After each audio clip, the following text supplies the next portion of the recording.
It started with the scream of a chainsaw in the middle of Ashwood Forest.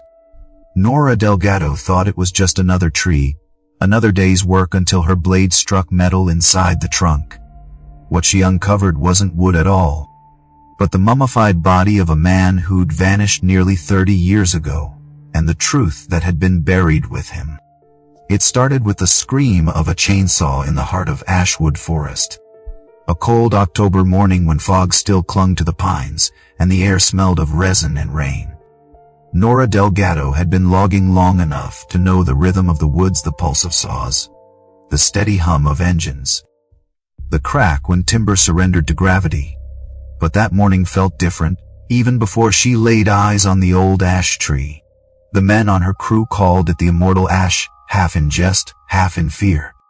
Every story in Cedar Hollow had a version of the legend, how storms tore through the valley but left that tree untouched, how lightning split its neighbors but never marked its bark, how every saw that touched it broke. To Nora, those were just stories told over beers and boredom, the kind of folklore loggers traded to pastime. She didn't believe in curses. She believed in sharp blades, firm footing, and physics. The company had sent her team to clear a section of forest for the Pine Ridge timber expansion. It was supposed to be routine map, mark, cut, and haul. But when the foreman pointed to the ancient ash that towered over the ridge, his tone shifted. "That one's yours, Delgado," he said, trying to sound casual, though his eyes betrayed uncertainty. Nora glanced up at the tree. It was monstrous, maybe 40 feet tall, 6 feet across at the base. The bark was dark and ridged, like the hide of something prehistoric. She'd seen big trees before, but this one seemed to radiate its own quiet authority, the kind of stillness that made the forest hold its breath. "Guess the curse is my problem now," she joked, pulling her chainsaw from the truck. A few of the men exchanged looks, uneasy smiles that didn't reach their eyes. Her partner that day, Luke Bennett, was older and had been logging since his teens. He leaned close and muttered, "I wouldn't joke about it, Nora. 3 crews tried before us. Saw teeth snapped, engines seized. Hell, one guy swore he heard something breathing inside it." Nora smirked. "Trees don't breathe, Luke. They creak." But deep down, she felt a strange resistance, an instinct whispering that this tree didn't want to fall. She pulled the starter cord, and the chainsaw roared to life, cutting through the fog like a growl. The vibration traveled up her arms as she stepped toward the trunk. Every logger knew the rules: plan your notch, anticipate the fall, respect the mass of what you were about to kill. She visualized the path, angled the saw, and began the face cut. The wood gave way cleanly at first, releasing a faint scent of earth and time. Then, without warning, the blade screamed a shrill metallic shriek that made her teeth ache. Sparks spat from the cut. Nora froze. Metal on metal. She killed the engine. The forest fell silent, the kind of silence that makes you aware of your own heartbeat.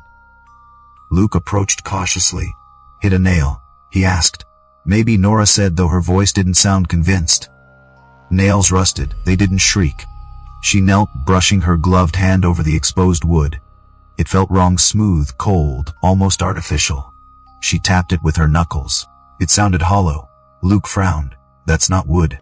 Nora pulled her utility knife and began scraping at the edge of the cut.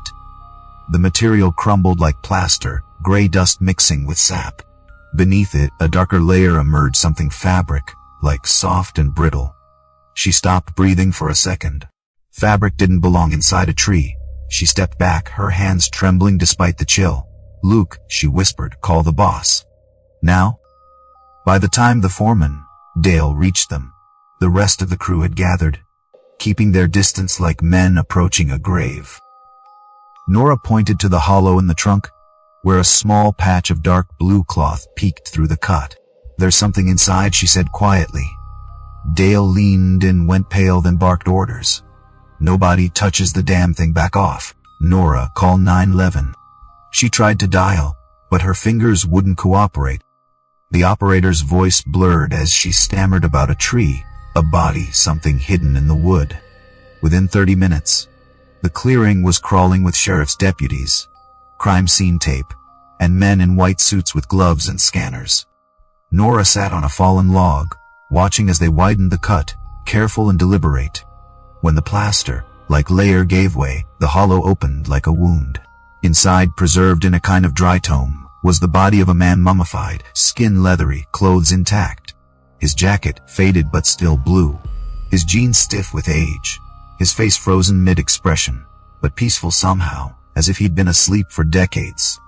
A gloved hand reached in, retrieved a wallet from his pocket. The sheriff, Walter Briggs, took it, flipped it open. The ed was warped, but the name was legible: Juter Calvin Hayes. Nora didn't know the name, but everyone else seemed to. Briggs' jaw tightened for just a second before his face settled into a mask of professionalism. "Bag everything," he said flatly. "This is a crime scene." He didn't look at Nora when he spoke, but she noticed his hand shaking slightly as he handed off the ed. The process took hours. The coroner arrived, photos were taken, evidence tagged. Nora and Luke gave statements, their words recorded and written down. She repeated the same facts. She was assigned to cut the tree. She hit something metal. She stopped. She found fabric. She called it in. Simple, straightforward, factual. But nothing about it felt simple. As the sun dipped behind the ridge, painting the sky in bruised orange, Nora sat beside the police tape, staring at the hollow where the body had been. That tree had stood for generations, swallowing storms and time, and all along, it had been hiding a man. Who he was, how he'd ended up sealed in wood, she didn't know. But something about the way Sheriff Briggs reacted, the flicker in his eyes, when he read the name, made her stomach twist. When the trucks rolled out and the lights faded, the forest felt too quiet, too watchful. Luke lit a cigarette, hands still unsteady. "You ever think," he said, exhaling smoke, "that some things ain't meant to be found?" Nora didn't answer. She was still watching the place where the man had rested for nearly 3 decades, sealed away from the world. That night, she couldn't sleep. Every time she closed her eyes, she saw the cut in the wood, the hollow opening like a mouth, the faded fabric inside.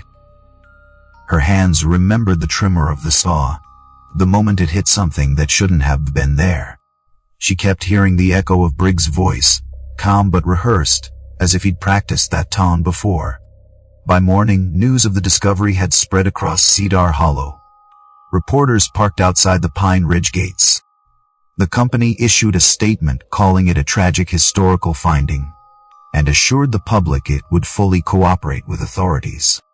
Nora read the headline on her phone: "Missing scientist found inside tree in Ashwood Forest." She set the phone down, unease curling in her gut. A missing scientist, a 30-year-old mystery. A sheriff who'd investigated the case once before. None of it made sense except for one thing: someone had wanted this man to disappear forever, and that tree had been chosen to keep the secret. What Nora didn't know yet was that the secret didn't die with the man in the tree. It had roots, deep ones buried under decades of silence, lies, and fear. And now that she'd cut through the bark, the forest wasn't the only thing watching. They called it the immortal ash, and even people who didn't believe in curses refused to touch it. For nearly 3 decades, the tree had become the backbone of local legend in Cedar Hollow, a story that children whispered to scare each other on stormy nights, and that grown men told over cheap beer when the power went out. It wasn't just its age or size that drew attention, though it dwarfed every other tree in Ashwood Forest. It was what it survived. Lightning had struck the ridge 3 separate times since the 1980s, scorching acres of timber and leaving the valley floor littered with blackened trunks. Every time, the ash tree stood untouched, its bark darkened but unburned, like it had absorbed the fire and kept it for itself. When beetles infested the forest and chewed through hundreds of oaks, the ash stayed healthy. When drought came and killed even the most stubborn pines, its leaves remained green. It didn't bend to storms. It didn't rot. To the people of Cedar Hollow, it was more than a tree, it was a witness, ancient and unmoved. Stories grew like moss around it. Some said it was cursed by a logger who died there in the 40s, crushed by his own falling tree. Others claimed native spirits protected it as the last remnant of the old forest. Kids swore if you pressed your ear to the trunk at night, You could hear whispers, as if something inside the wood was trying to speak. Every decade or so, someone tried to cut it down, and every attempt ended badly. In 1998, a development company wanted to clear the ridge for vacation cabins. They sent in crews with new saws, fresh blades, and confidence. The first team's saw jammed 5 minutes in. The second team's engine overheated. The third crew's equipment failed entirely, blades shattered, chains snapped, a truck battery exploded for no reason anyone could explain. Eventually the company gave up, filing for bankruptcy 2 years later. Local newspapers ran the headline, "Ashwood's immortal tree wins again." The legend might have stayed just that, a campfire tale, if not for what happened to the men who tried to challenge it. A few weeks after the final attempt, one of the foremen, a man named Jerry Willis, was found dead in his cabin. Heart attack, they said, though Jerry had been 38 and healthy. His wife told the papers he'd been having nightmares about the forest, hearing the sound of saws revving when he was alone. Another worker, one who'd been on site during the failed cuts, quit logging entirely, moved to Arizona, and refused to talk about it again. People said the forest had taken its revenge. By the time Nora was born, the immortal ash had become a kind of monument. Hikers came to see it, to touch the black bark, to take selfies beside its wide trunk. Environmentalists claimed it as proof of nature's resilience, while loggers joked it was just good wood with bad luck. Nora's father used to take her hiking near it when she was a kid, long before she understood what kind of work he did. He'd stand at the edge of the clearing, hand shading his eyes, and say, "That tree's older than anyone alive here. Knows things we don't." When she asked what he meant, he'd just smile and say, "Every forest keeps its secrets." When Pine Ridge Timber took over the logging rights for Ashwood in 2015, there were quiet arguments at Town Hall. The company promised jobs, safety, and sustainable practices. Most people wanted the work.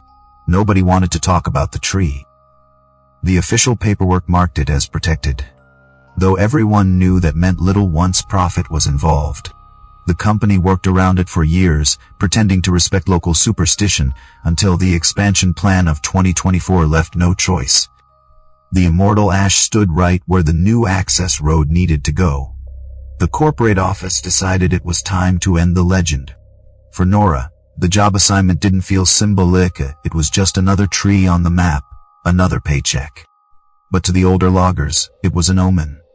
They still remembered the stories, the broken saws, the strange accidents. When her foreman, Dale, posted the week's roster, silence fell across the crew room. Nora's name was written beside the words Ash Ridge Section 12. One of the men muttered, "She's the one they resending." Someone else said, "Poor kid." Nora laughed it off, but the look on Dale's face gave her pause. "You don't have to do this," he told her quietly. "It's just a story," she said. "Trees fall when you cut them right." Dale stared at her for a long moment, then nodded. "Just be careful. That one doesn't like to fall." That night, as she packed her gear, Nora looked up the legend online out of curiosity. There were dozens of threads and message boards, each retelling a slightly different version. One claimed a body was buried under the roots after a mining accident in the 20s. Another insisted lightning fused metal into the wood, giving it unnatural strength. Someone even suggested the tree was hollow, a kind of natural coffin. She rolled her eyes, but a small, irrational chill crawled up her neck. The next morning, the crew truck rumbled down the dirt road into Ashwood Forest. Mist hung thick between the trunks, muffling sound, making the world feel smaller. Nora sat in the back, boots resting on her saw case, staring out the window as the trees passed like shadows. Luke, sitting beside her, broke the silence. "You ever think it's weird," he said, "how some trees seem aware?" She raised an eyebrow. "Aware? Yeah, like they know when you're coming for them." She laughed, though it came out tight. "That's called superstition." "Maybe," he said, "or maybe it's memory." When they reached the clearing, the others unloaded slowly, as if waiting for someone else to make the first move. The immortal ash towered above them, taller than she'd imagined. Its bark wasn't just dark, it was nearly black, rippled with deep grooves that shimmered faintly with moisture.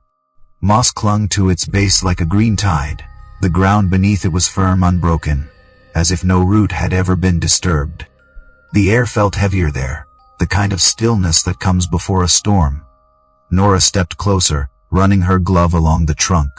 It was cool to the touch, colder than it should have been. For a brief second, she thought she felt a pulse beneath her palm, a faint vibration, like breath caught in wood. She pulled her hand back, heart skipping, and told herself it was just imagination. The crew didn't say much after that. They set up the perimeter, checked the angles, cleared the underbrush. Even the birds stayed silent. Luke whispered, "Feels wrong." Nora didn't answer. She started her saw, letting the engine's roar drown out the unease. But deep down, beneath the rational part of her mind that measured distance and weight, something else stirred, an ancient instinct that told her this wasn't just a tree. It was something older, patient and aware, watching as she drew the first cut that would wake a secret buried for nearly 30 years. Nora Delgado had never been one for superstition. She grew up in Cedar Hollow, a town where people blamed spirits for broken tractors and cursed roads for flat tires. But she'd learned early that most things had an explanation, usually rust, rain, or someone's carelessness. Her father had been the same way, a man of calloused hands and quiet principles who believed in hard work and sharp blades. He used to tell her, "You respect the forest, it respects you back." When he died 14 years ago, in what the company called a freak accident, she'd held onto that line, even when it didn't make sense. She'd been 13, old enough to remember how clean the story sounded and how dirty it felt. The report said a tree fell the wrong way during a storm. Everyone in Cedar Hollow called it bad luck. Nora called it unfinished business, though she never said that out loud. Now, at 27, she had become one of the few women working full-time for Pine Ridge Timber Company, running a saw team like her father once did. It wasn't glamorous, but it paid the rent and kept her close to the only world she understood. She liked the rhythm of it, the early mornings, the bite of cold air, the smell of pine oil and diesel. Most people thought logging was about destruction, but to Nora, it was control. It was the balance between human hands and nature's weight, a conversation made with metal and wood.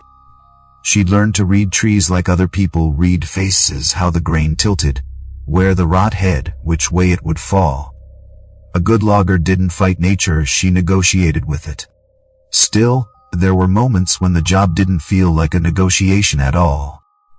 When the forest pressed in too close, when fog blurred the world into gray, and every sound seemed to come from the ground itself.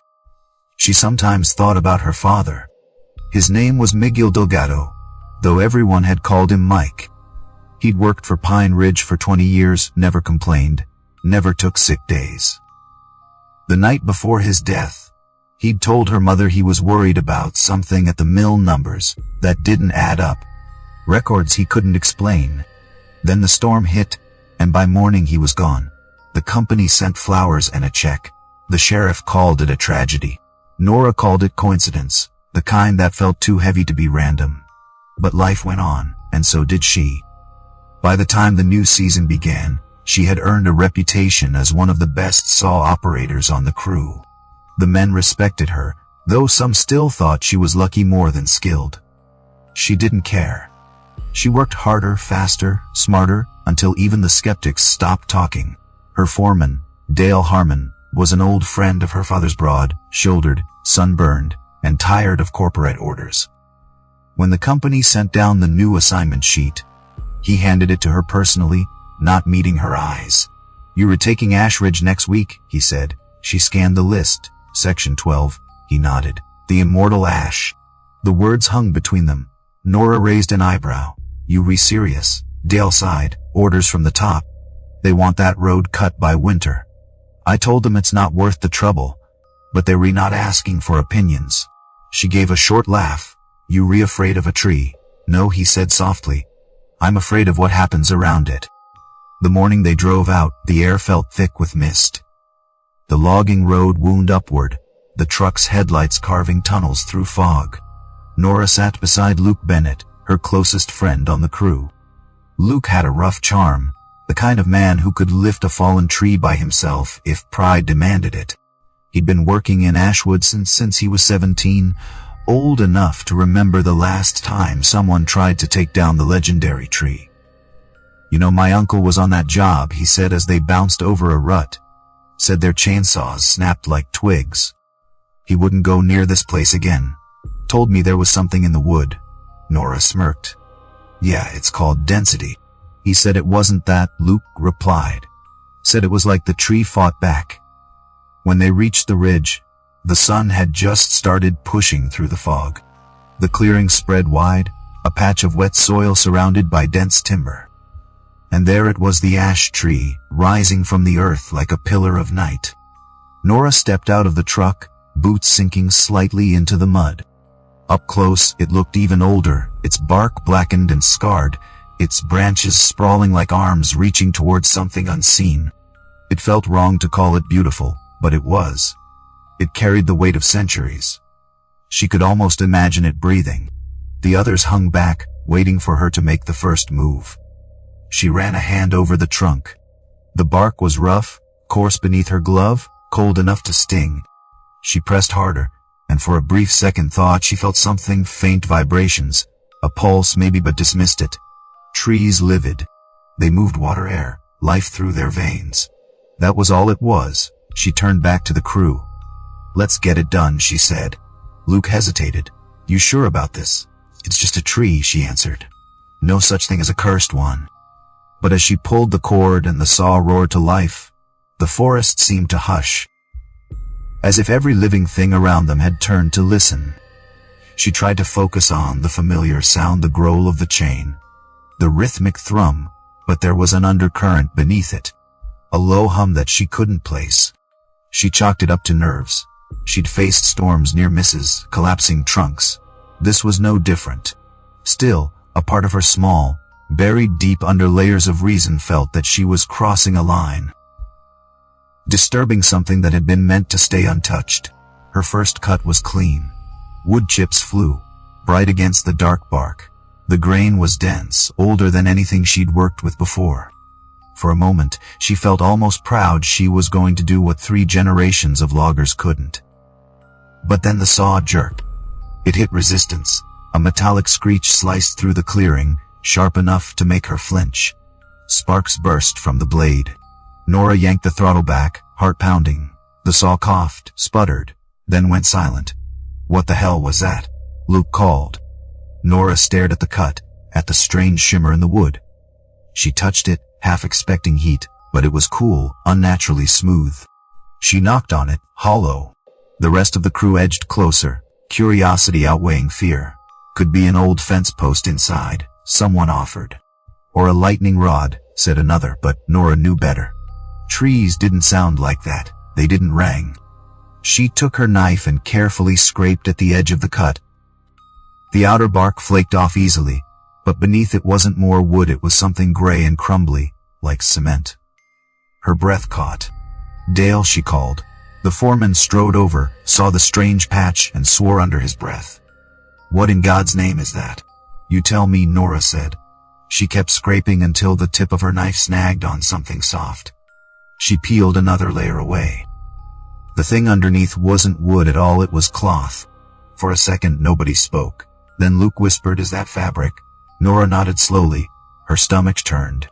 The cloth was dark blue, old, torn. She could see the texture, cotton or denim, and a faint outline of something beneath it. "Back off," Dale said, voice suddenly hoarse.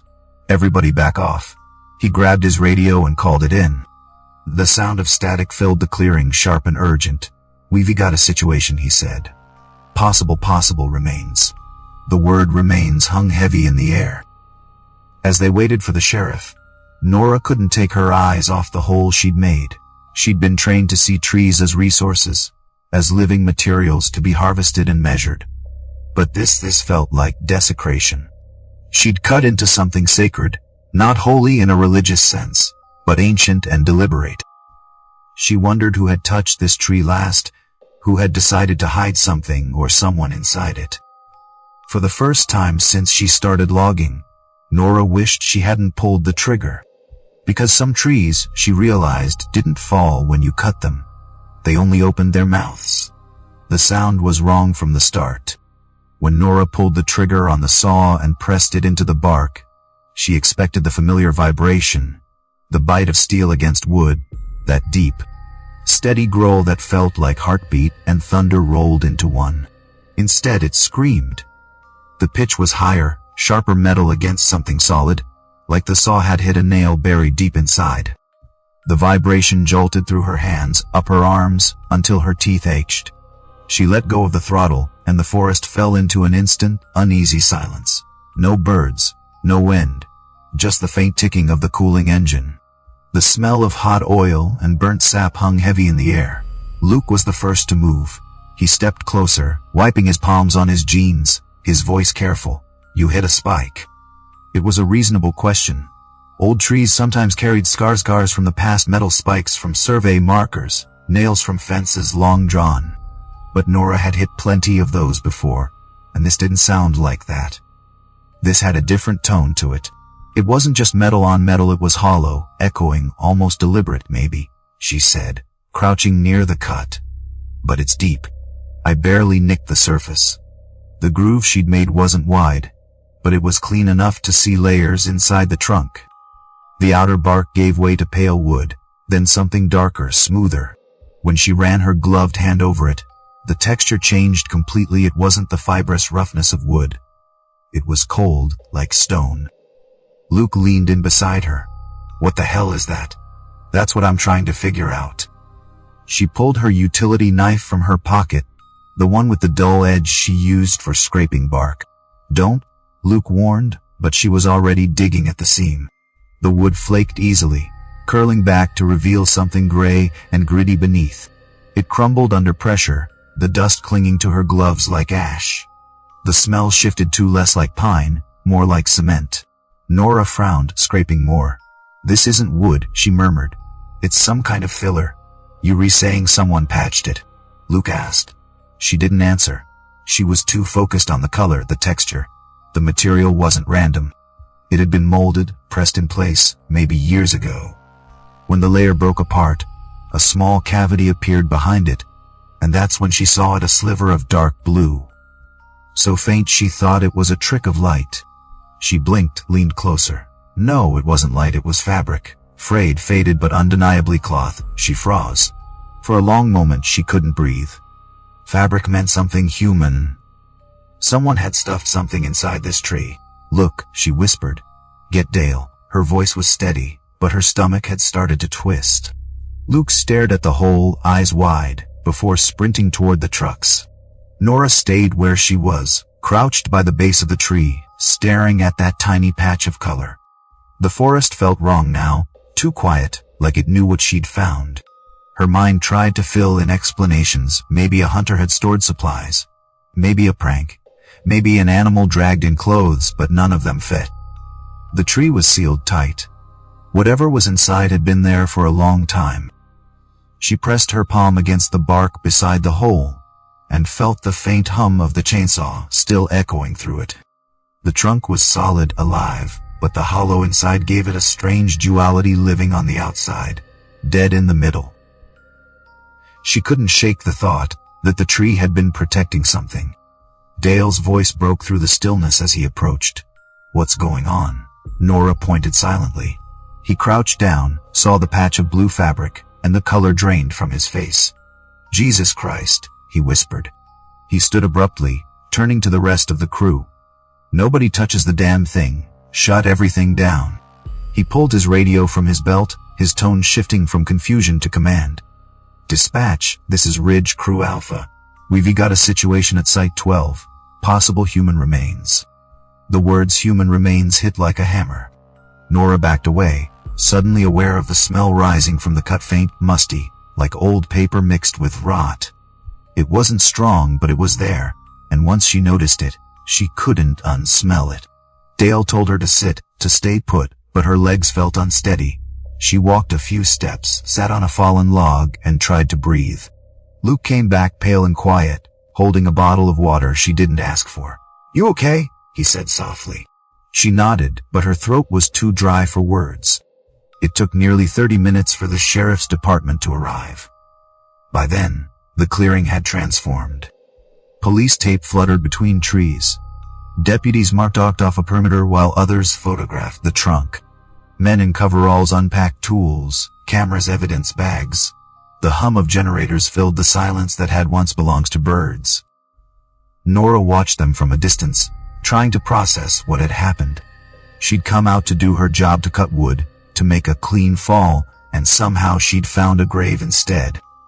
Sheriff Walter Briggs arrived not long after, stepping out of his SUV with the slow authority of a man used to being obeyed. He was tall, heavy-set, with hair gone completely gray and a badge that had seen decades of weather. His boots crunched over the soil as he walked straight to the tree, barely glancing at the crew. Dale met him halfway, talking low, gesturing toward Nora's saw cut. Briggs nodded once, expression unreadable. Then he crouched down to look for himself. When he saw the patch of blue inside, something flickered across his face. Recognition. Maybe, but it was gone before Nora could name it. "Seal the area," he ordered. His voice was steady, practiced. "Nobody leaves until statements are taken." He stood up, dusted his hands off, and looked at Nora for the first time. "You re the one who found it?" She nodded. "Yes, sir." "Touch anything after the cut?" "Just scrape the edge." "I didn't know what it was." Briggs studied her for a beat too long, then gave a curt nod. "We'll need your full statement." He turned to his deputies. "Bring the techs in. Let's do this carefully." From where she sat, Nora could see the forensic team widening the cut, piece by piece, like surgeons peeling back skin. The gray cement, like filler, crumbled under their chisels, revealing the hollow behind it. Cameras flashed. One of the techs leaned in, used tweezers to pull the fabric gently forward. More came with it, layers of material clinging to something darker. Someone said quietly, "Oh my God." Another whispered, "It's a person." The next few minutes blurred. There were voices, commands, the clicking of cameras, the low hum of radio chatter. When they finally pulled back far enough for Nora to see, she wished she hadn't. The hollow wasn't empty. Inside was the preserved shape of a man, curled slightly as if asleep. His skin was leathery dry and darkened with age. His clothes, jeans, a blue work jacket, were mostly intact. A human jawline, a hollowed cheek, strands of hair still clinging to scalp. The sight rooted her in place. The air felt thick, too heavy to breathe. One of the investigators reached inside the cavity and pulled out a flattened leather wallet. It came apart in his gloved hands, but an ID card slid free, smudged yet legible. He read it out loud. Calvin Hayes. Date of birth May 1964. The name hung in the air. Sheriff Briggs didn't move, didn't blink. Then, quietly, he said, "Bag everything. We were done here." The men worked in silence as the body was removed. Nora couldn't stop staring at the tree, the living bark wrapped around death. The roots that had ground for decades above a secret. She realized now why the saw had screamed. It hadn't hit metal. It had hit history, grief, and something man-made that wasn't meant to be disturbed. When the trucks finally pulled away and the site cleared, the forest remained silent. Nora stood at the edge of the tape, her gloves still gray with dust. The immortal ash no longer looked eternal. It looked wounded, its secret torn open for everyone to see. And somewhere deep inside her, beneath the shock and confusion, a single thought took root: this wasn't an accident. Someone had put him there. And someone in Cedar Hollow had been keeping that secret for a very long time. By the time the coroner's van rolled into the clearing, the fog had lifted, but the air still felt heavy, as though the forest itself hadn't quite exhaled. The men in white suits moved with quiet precision, their gloves glinting under the late afternoon sun. The hollowed ash stood silent, half cut open, a wound gaping where Nora's blade had struck. A smell hung in the air, a faint sweetness mixed with something metallic and old, the odor of decay preserved too long. The crew stood back in a rough semicircle, their boots sinking into the wet earth, no one daring to speak above a whisper. Sheriff Walter Briggs kept a tight grip on the situation, barking orders with the authority of a man used to being obeyed. "Mark your photos by time and sequence," he told the forensic techs. "No one leaves this site without my clearance." He didn't look at Nora again, not directly, though she caught him glancing toward her once or twice, his expression unreadable. His calm was practiced, but she could tell it was an act, the kind of steadiness that comes from long habit, not comfort.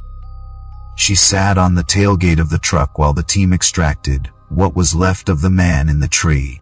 They had to widen the cut to free him, sawing carefully through the bark that had sealed him in.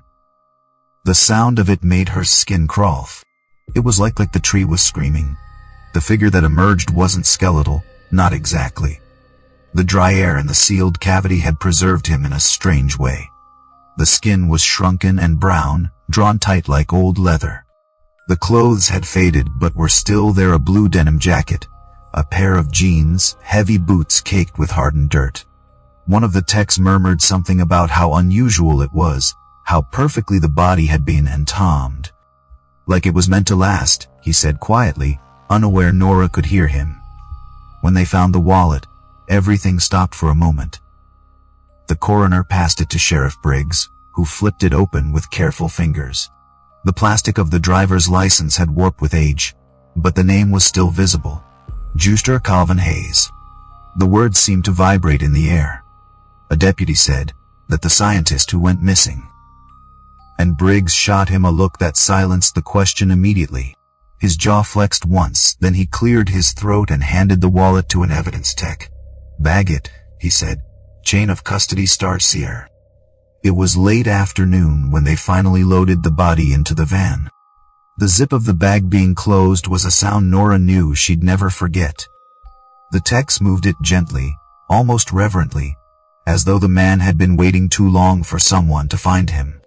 When the door shut, the clearing seemed smaller. A deputy walked over to Nora with a clipboard. "Ms. Delgado, we'll need a formal statement," he said. She nodded, signing the page with a hand that wouldn't stop shaking. "Just start from the top," he said, his tone oddly kind. "What were you doing when you found him?" She told him everything: the assignment, the tree, the sound, the strange hollow. How she'd thought it was metal, then plaster, then fabric. How she'd stopped the saw immediately. The deputy asked questions about every detail: how deep the cut was, whether she touched the body, who else saw it first. His pen scratched steadily across the paper. When he finished, he looked up.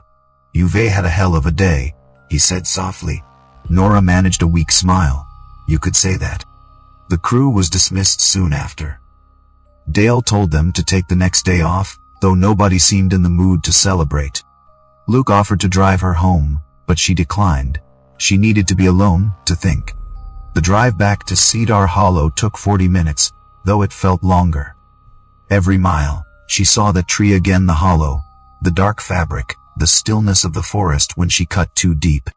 Her apartment sat above the bakery on Main Street, a small place that always smelled faintly of cinnamon.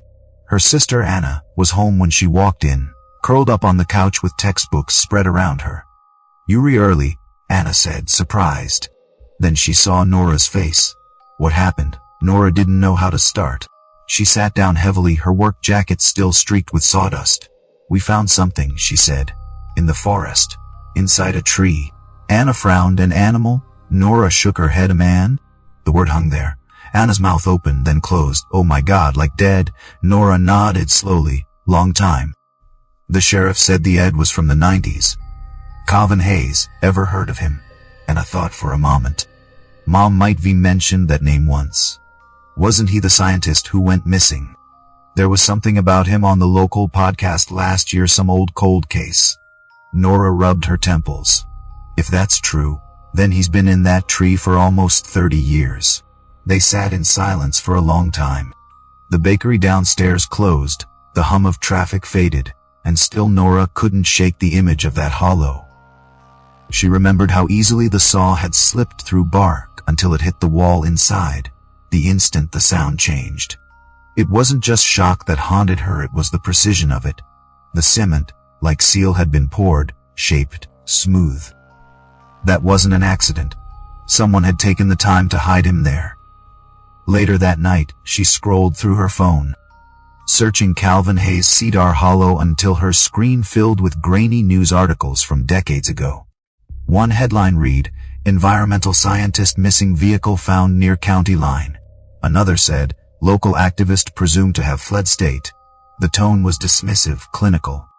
There were photos, one of a smiling man in his early 30s, wearing a shirt that read Save Ashwood Forest. His eyes were bright, alive. The more she read, the more uneasy she felt. The articles quoted Sheriff's Deputy Walter Briggs, then much younger, saying there was no evidence of foul play, and that Hayes had likely left voluntarily. Nora stared at that line until it blurred. She clicked another link, a scanned editorial from a local paper dated 2 weeks after the disappearance. It mentioned Hayes' fiancée, Helen Price, who insisted he would never have left without telling her. The article said she'd begged the sheriff's department to reopen the case, but nothing ever came of it. Nora scrolled further and found a short update from that same summer: case closed. No further investigation warranted. The signature at the bottom, Deputy Wo Briggs. Nora's chest tightened. It wasn't just the discovery, it was the pattern.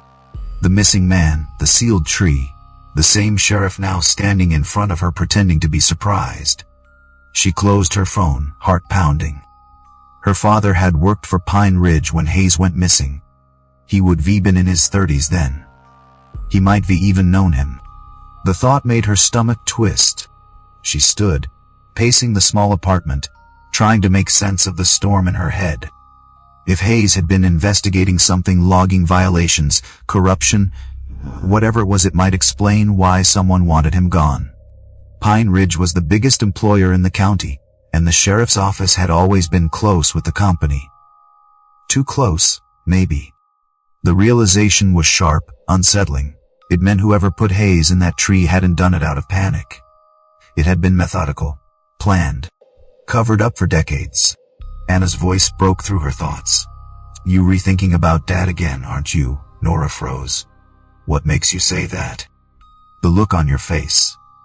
You get it every time you talk about the company, or about something that doesn't sit right. Anna's tone softened. You don't have to dig into this. Let the cops handle it. But Nora wasn't sure she could. Every instinct in her body told her this wasn't just a coincidence. The same company her father died working for. The same sheriff, the same forest, 30 years of silence. And now, for reasons no one could explain, the truth had literally cut its way back to daylight. She went to bed but didn't sleep. Long after the lights went out, she could still feel the cold of the bark under her palm. Could still hear the shriek of the saw when it hit the hidden wall. The forest wasn't done speaking, and neither, she suspected, was she. Sheriff Walter Briggs had a face that looked carved from the same timber he claimed to protect, lined, weather-beaten, and expressionless in a way that suggested nothing ever surprised him anymore. When he arrived at the scene earlier that day, Nora had caught that flicker of something behind his eyes. Just for a moment. When the name Calvin Hayes was spoken aloud, it was gone almost as soon as it appeared, replaced by that professional calm he wore like armor. But the image lingered in her mind as the hours passed. The way he'd barked orders too quickly. The way his hands trembled just slightly when he handed the evidence bag to the forensic team. She'd grown up in Cedar Hollow long enough to recognize when someone was hiding something, especially someone like Briggs, who'd been sheriff longer than she'd been alive. He was a man of reputation in their town, the kind people called steady, old school, the last of his kind. He'd started as a deputy back in the early 90s, worked his way up after the old sheriff retired, and had been running the county ever since. People trusted him, mostly because they had to. He showed up at fundraisers, posed with kids at the county fair, spoke at funerals, and always managed to be there when things went wrong, but never when things started to go wrong. Nora remembered him from her father's funeral, actually. He'd shaken her mother's hand, murmured something about tragic accidents and safety reviews, then disappeared into his cruiser before the burial ended. Her mother had cried into her sleeve, but Nora remembered feeling only a numb anger she didn't understand at the time. Now, sitting at her kitchen table 20 years later, she realized that same man had been the one to close the Calvin Hayes case. The thought sat in her gut like lead. The morning after the discovery, the story had already spread beyond Cedar Hollow. The Montana Journal ran a headline, "Body found inside tree linked to 1995 disappearance." Local radio buzzed with speculation, and by noon the news trucks started rolling into town. Pine Ridge's Prethar department issued a statement calling it a tragic discovery unrelated to company operations, which made Nora laugh bitterly. The company always had the same response to tragedy: words without meaning, neat statements to paper over the rot underneath. At the sheriff's office, Briggs held a press conference. Nora watched it on her phone while sitting in her truck outside the grocery store, her coffee going cold in the cup holder. He stood at the podium, flanked by deputies, his hat in his hands. "Yesterday afternoon, forestry workers uncovered human remains inside a large ash tree near Ashwood Ridge," he said, voice steady. "Preliminary identification suggests the remains belong to Druther Calvin Hayes, who was reported missing in 1995. We are reopening the case, and will cooperate fully with state authorities." He paused just long enough to look solemn, the cameras flashing across his stone face. "Our thoughts are with the Hayes family during this difficult time." He didn't mention that he had been the one to declare Hayes's disappearance voluntary. He didn't mention that his name was on the final report that shut the investigation down. He didn't mention that he'd been to the site of that tree before, back when it was just another patch of land under their corporate lease. Nora noticed how he avoided direct questions from reporters. When one asked if foul play was suspected, he said, "We were exploring all possibilities." When another asked if the forest's private ownership under Pine Ridge might complicate jurisdiction, he smiled thinly. "We have a long-standing working relationship with the company." That phrase caught in her ears. Working relationship. She wondered what that meant exactly. The same way her father's accident had been filed as occupational, with no follow-up inspection. The same way the company always managed to avoid real penalties for their violations. That night, Nora drove out to the edge of town, to a small roadside bar called the Hollow Tap. It was one of those places where everyone pretended not to gossip while gossiping loudly over whiskey. She needed to hear what people were saying. Inside, the air was thick with cigarette smoke and old wood polish. The TV above the bar replayed Briggs's press statement on loop. Two loggers she recognized from another crew were arguing near the jukebox. "Told you that tree was bad luck," one said. "Ain't right, burying a man in there." The other laughed nervously. "You think Briggs didn't know? Hell, he's been running this county since before half of us were born." The first man lowered his voice. "My uncle worked that site back in the day. Said there was a scientist snooping around taking pictures, notes, bitchin' about protected zones. Next thing he's gone, and Briggs says he ran off to Seattle." Everyone knew it was bullshit, but nobody wanted to cross the sheriff. Nora sipped her drink, pretending not to listen, but every word burned into her.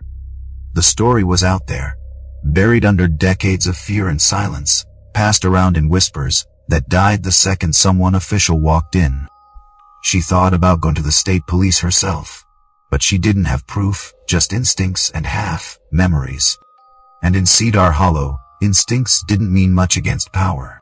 She left before the bar got rowdy, stepping into the cold night air. The street was quiet, except for the soft hum of insects, and the occasional car heading toward the highway. Across the road stood the sheriff's office, its windows glowing faintly yellow. Through the glass, she could see Briggs at his desk, head bowed over paperwork. He looked tired, older than he had that morning. For a moment she almost felt sorry for him until she remembered the tree, the name, and the way he'd stayed calm when everyone else was shaken. She watched him pick up the phone, talk for a while, then close the blinds. When she got home, she couldn't let it go. She pulled her father's old journal from the box. She kept in the closet the one she hadn't opened in years. He'd written in cramped, neat handwriting, mostly about work weather conditions, timber quality, safety notes. But halfway through the last notebook, a few lines caught her eye. June 10, 1995 heard rumors about a guy from the forestry department asking questions about permits. says Pine Ridge falsified their reports on protected zones. Sheriff Briggs told everyone to stay quiet until it blows over. Don't like the sound of it. The entry stopped there, but it was enough. Her father had known about Calvin Hayes. He'd known, and maybe that was why he died years later. Because he'd seen what happened to people who didn't stay quiet. The next morning, she called the sheriff's office, asking to speak with Briggs. His secretary said he was unavailable for public inquiry. Nora hung up and sat in silence for a moment, staring out the window at the gray drizzle. It wasn't just anger now. It was something heavier, a sense of inevitability. Like the moment right before a tree begins to fall. And there's nothing you can do to stop it. By noon, a deputy showed up at her door. He said the sheriff wanted to thank her personally for her cooperation, and invited her to stop by the office if she needed anything. His tone was polite, but his eyes weren't. They were measuring, cautious. She smiled, said she appreciated it, closed the door, and locked it. Her hands were shaking again. She realized she'd stepped into something much bigger than she'd intended. She was just a logger who'd swung a saw at the wrong tree. But now she was holding a piece of a story someone had tried very hard to bury. That night, she couldn't sleep.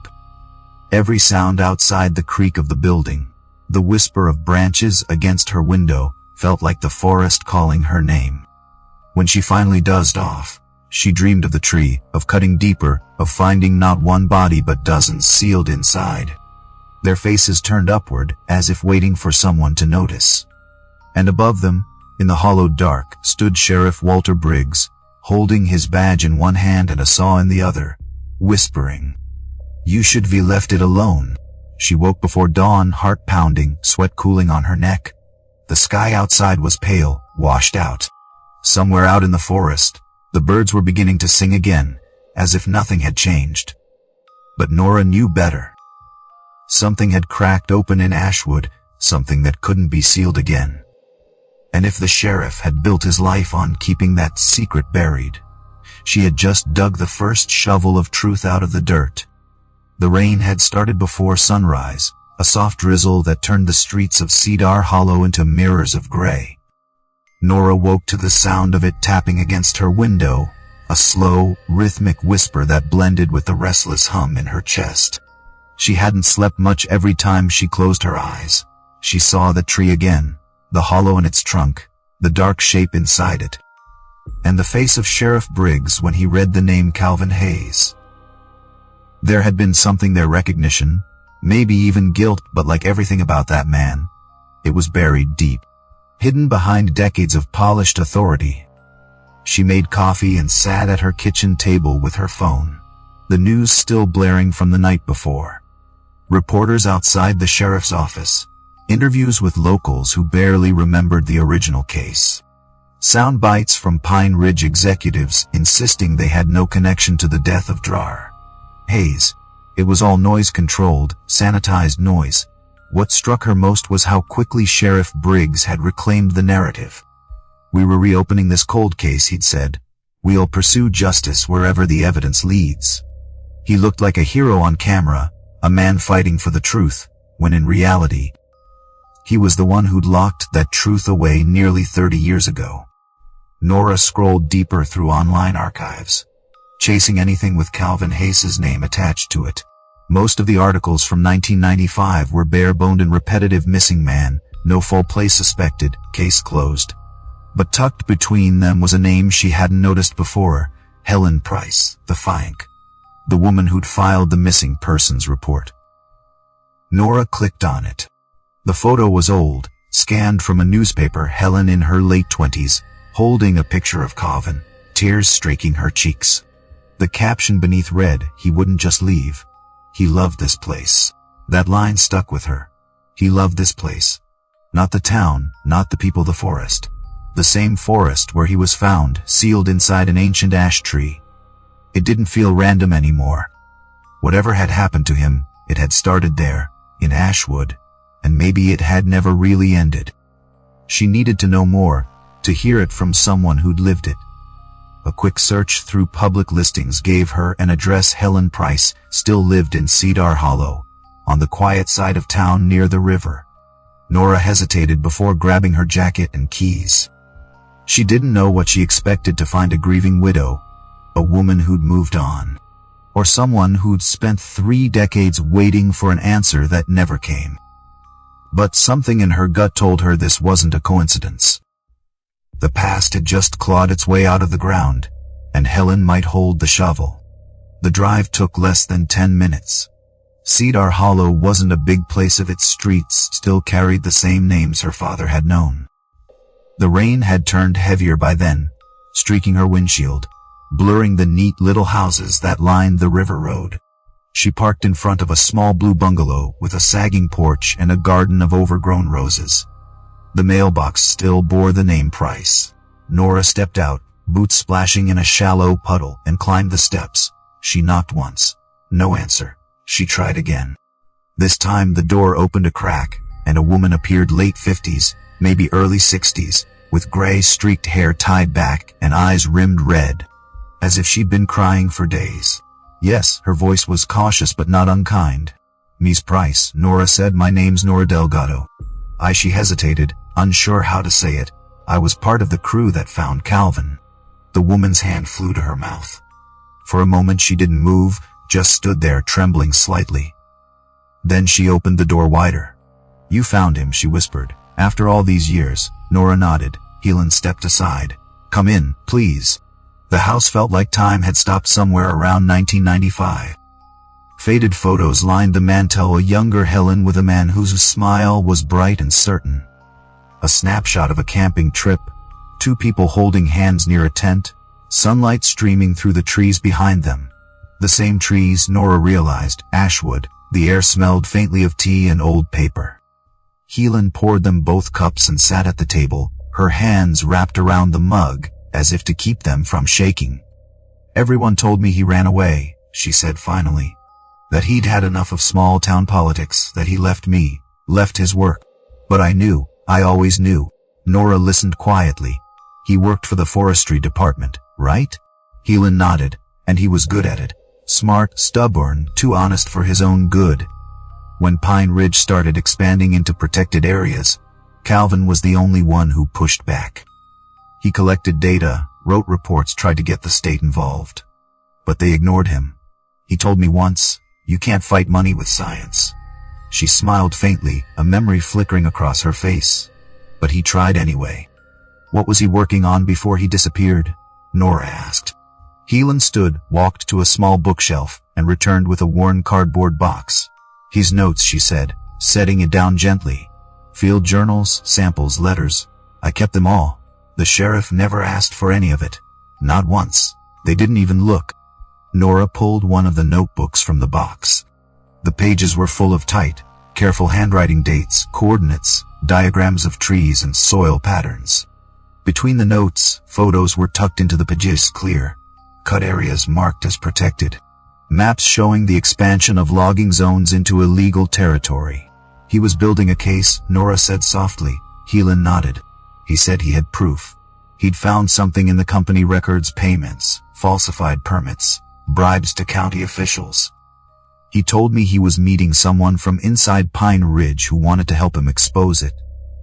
That was the last time I saw him." Helen's voice broke slightly. "He said he'd be home by dinner. He never came back." Nora flipped to the last entry in the journal. The handwriting was rushed, the ink smudged. "Meeting at 6 p.m. Old Logging Road, marker 7.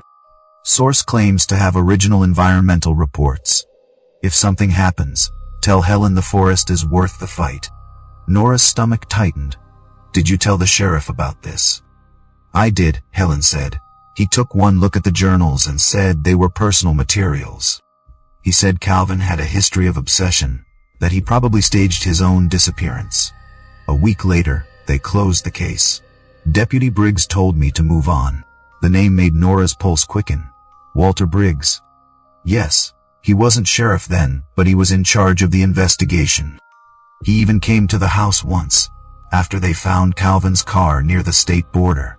Said they had evidence of him using his credit card in Seattle." She gave a small, bitter laugh. "I believed him for a while. Wanted to believe him. But the card was never found. They never showed me proof. Nora sat back, the pieces clicking into place in her mind. A missing scientist investigating corporate corruption. A deputy who closed the case too fast. A body sealed inside a tree on land owned by that same company. The pattern was too neat to be coincidence. Helen looked at her, tears glinting in her eyes. "You found him," she whispered again, as if saying it made it real. "You brought him home." "I think someone made sure he couldn't come home," Nora said quietly. "And I think that someone might still be here." For a moment, neither of them spoke. The only sound was the rain tapping against the window, and the faint hum of an old refrigerator. Then Helen reached across the table, resting her hand on Nora's. "If you were going to look into this," she said softly, "be careful. Calvin wasn't the first man to question that company, and he wasn't the last. They don't like people asking why trees fall or why some don't." Nora nodded, her throat tight. As she left the house, the rain had eased to a mist, but the air still carried that scent of earth and danger. She clutched Calvin's last notebook under her jacket, her mind racing with the implications. Sheriff Briggs had been there from the start, his fingerprints all over a case that never should have gone cold. Now that she'd cut into the tree and torn open its secret, there was no going back. When she reached her truck, she glanced once more at the quiet bungalow. Behind her, Ashwood Forest loomed in the distance, the dark line of its trees merging with the horizon. She realized then what Calvin Hayes had meant when he wrote those final words, "The forest is worth the fight." Because whatever was buried in those woods wasn't just a body, it was the truth. And people like Walter Briggs had spent 30 years making sure no one ever dug it up. The box of journals sat on the passenger seat the whole drive home, the weight of it like a living thing beside Nora. Every bump in the road made the pages rustle faintly, as if the voice of the man who'd written them was trying to speak through the paper. She caught herself glancing at it more than the road, her mind spinning around the same thought.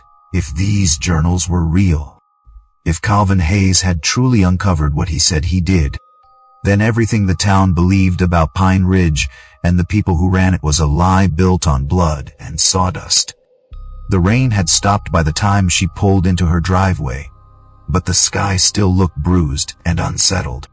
She carried the box inside, set it on her kitchen table, and stared at it for a long time before opening it again.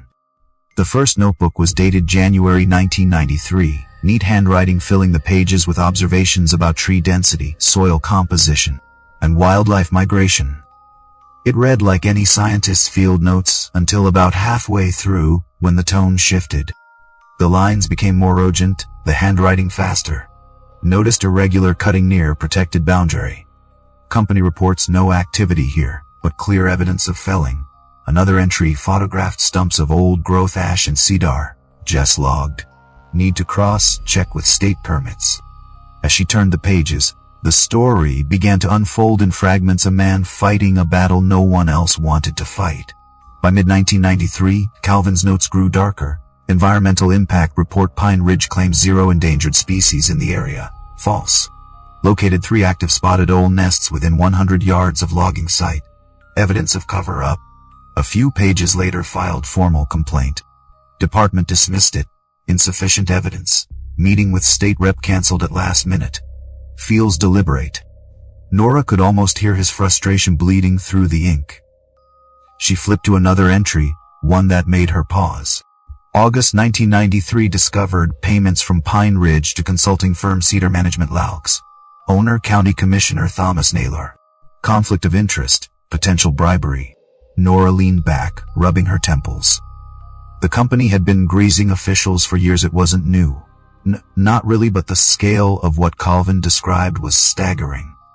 They weren't just cutting illegal ether, they were falsifying reports, paying off inspectors, burying anything that threatened profits. And all of it had happened decades ago, long before anyone could trace it digitally. If Calvin had managed to gather this much evidence on paper, no wonder someone had wanted him gone. She flipped to the last notebook in the pile, dated June 1994, the same summer he vanished. The handwriting was hurried, uneven. Received message from inside source claims to have unaltered reports submitted before edits. Meeting set for 6 p.m. Old logging road near marker 7. Says it's dangerous but worth it. If something happens to me, tell Helen don't let them destroy what's left of Ashwood. The forest remembers. That was the last line. No follow-up entry, no closure. Just a final message that hung like a warning from the grave. Nora closed the journal, her chest tightening. The words felt eerily familiar, the way her father used to talk when he thought she wasn't listening, about integrity. About doing what was right even when no one else did. And then he died. Another accident that no one questioned because Pine Ridge signed the paychecks, and the sheriff signed the reports. It was the same pattern repeating itself, just decades apart. Her phone buzzed, startling her. It was Luke, his name glowing on the screen. "You okay?" he asked when she answered. His voice was low, cautious. "Dale's been asking about you. Word's going around that you've been digging into that scientist guy." Nora hesitated. "Where'd you hear that? You kidding? This town runs on rumor. You poke at anything long enough and Briggs finds out. You should back off, Nora. Let the state handle it." She laughed bitterly. "You think the state's any different?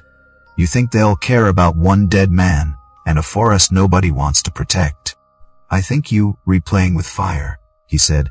"These people, Pine Ridge, Briggs, they've been running things too long. You start asking questions, they'll make sure you stop." There was a pause, the kind that carries both fear and affection. "Just be careful, okay? Your daddy asked questions too." The line went dead before she could respond. That night, she couldn't focus on anything else. She read through more of Calvin's notes, cross-referencing them with what she remembered from her father's old papers. One entry in particular caught her attention. March 1994, confronted Rick Holbrook, Pine Ridge regional manager. Showed him data, he laughed. Said accidents happen in the forest all the time. Nora froze. That exact phrase, "accidents happen in the forest all the time," was the same one her father had written in his own notebook years later, right before he died. It wasn't a coincidence. It was a threat, passed from one victim to another. Her hands trembled as she reached for her father's black notebook. She flipped to the final entries, reading them again under the dim kitchen light. Found old payment ledgers. Regular deposits from Pine Ridge to Briggs Security Consulting. Same initials, same pattern, same cover-up. The next line was the one that always made her throat close. "I'm going to the state police tomorrow. If something happens, tell the girls I love them." She shut the notebook, fighting the lump in her chest. The pieces were falling into place too cleanly now. Sheriff Briggs had been on the Pine Ridge payroll since 1994. The same year Calvin Hayes disappeared. Her father must have found the paper trail years later, and paid for it with his life. Nora stood, pacing the kitchen, her thoughts spiraling.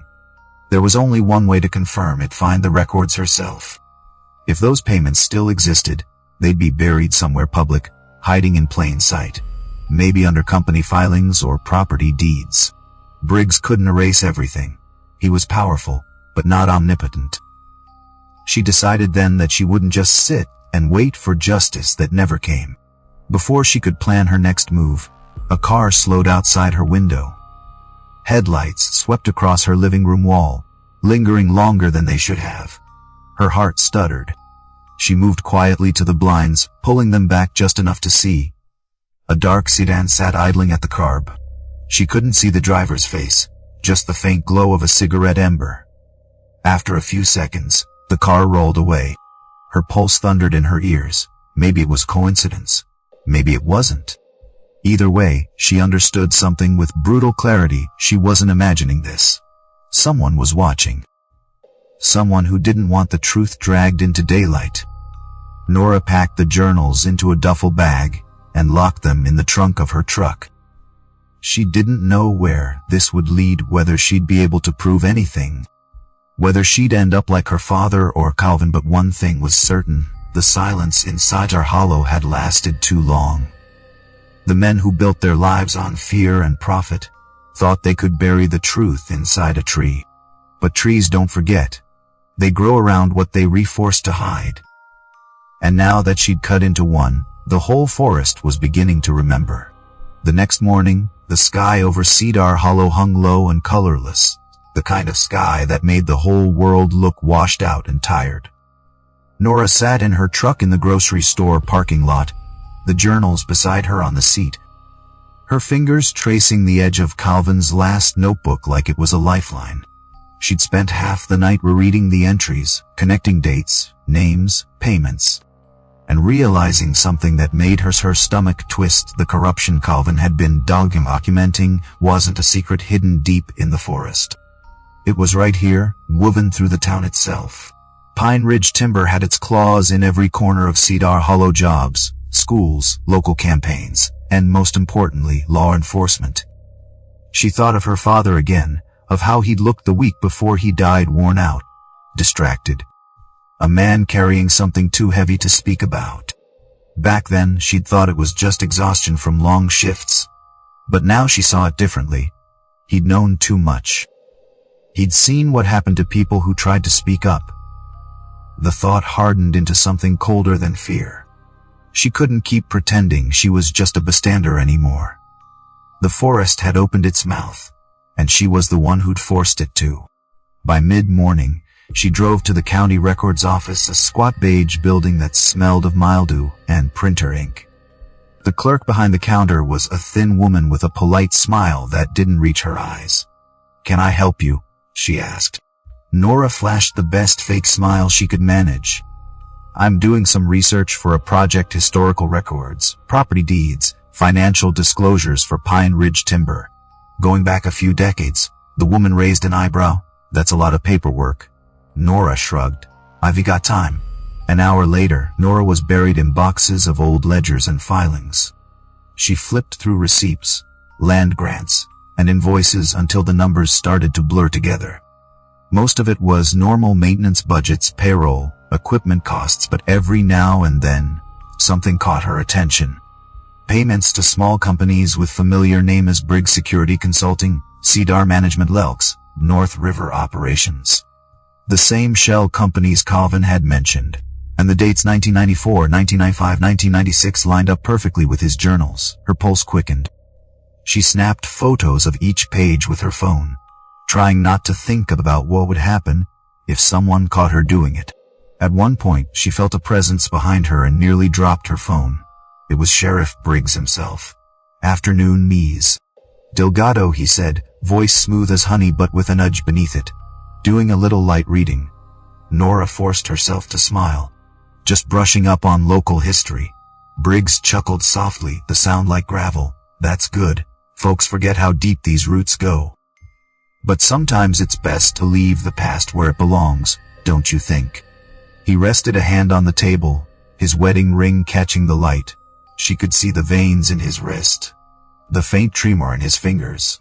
"I heard you spoke with Helen Price," he said. It wasn't a question. Nora's throat tightened. "Word travels fast." "It always does in a small town," he replied, still smiling. "Helen's a good woman, but she's been through a lot. You shouldn't get her hopes up about things you can't fix." Nora met his gaze. "You were the deputy on that case, weren't you?" His eyes didn't blink. "I was." "So you must have known Calvin Hayes." A pause. "I knew of him," he said carefully. "Ambitious man, smart. But sometimes smart people chase ghosts until the ghosts chase back." The words hung in the air, heavy with implication. Nora felt a chill crawl up her neck. "You think he deserved what happened to him?" Briggs leaned in slightly. "I think some men dig too deep and don't like what they find. Take care, Miss Delgado.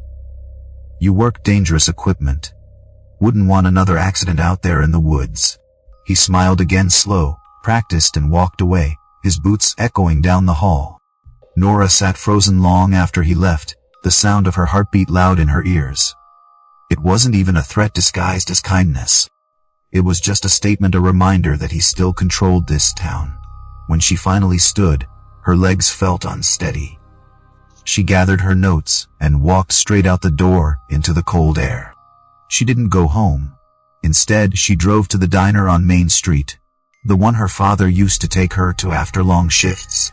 She slid into a booth and pulled out her phone, scrolling through the photos she'd taken of the records. payment after payment, year after year.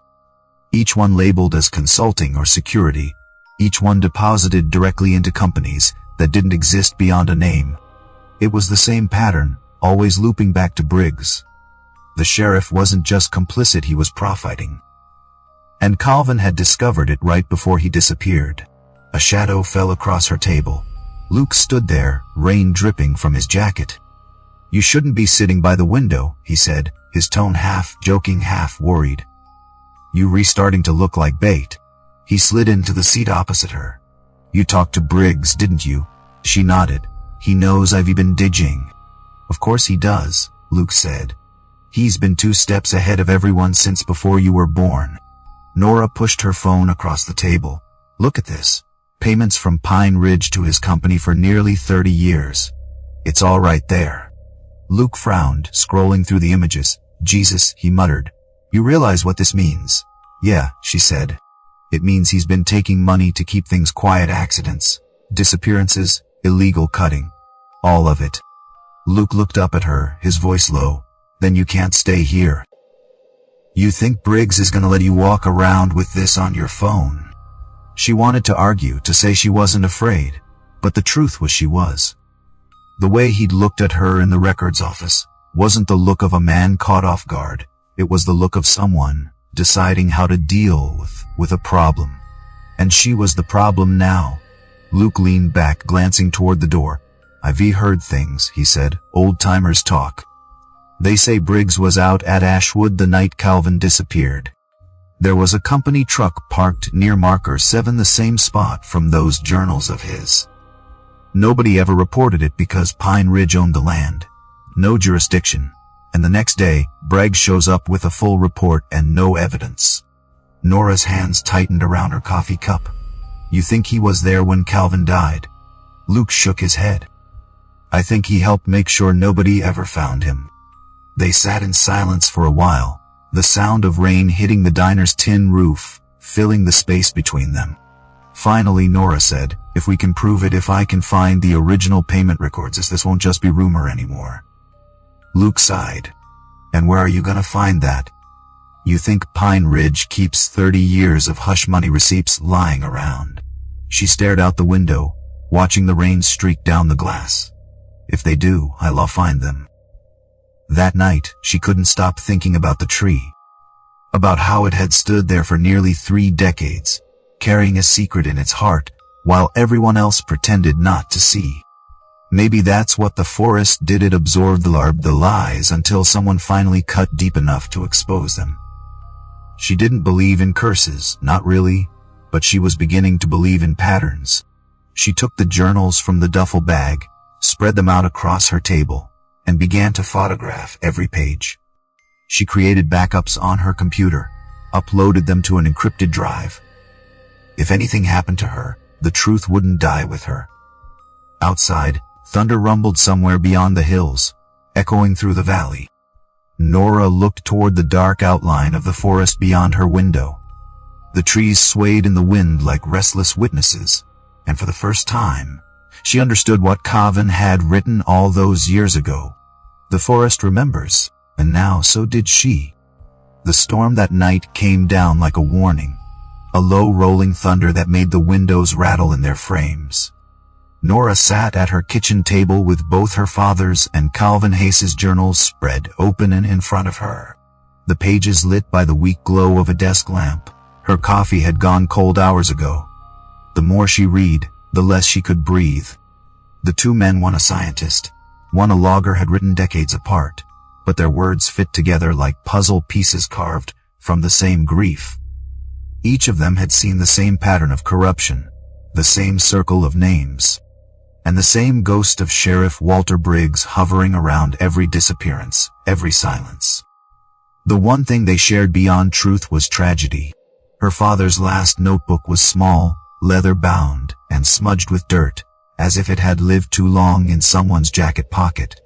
The final entries weren't written like the tidy logs she remembered. They were jagged, uneven, desperate. October 18th found receipts in the foreman's office. Transfers from Pine Ridge to Briggs Security. Monthly payments labeled site protection. He's on their payroll. I told Elena I'm done looking, but I can't let it go. Going to Helena tomorrow to talk to the state auditor. If I don't make it, it wasn't an accident. That was the last thing he ever wrote. Nora shut the notebook, her fingers trembling.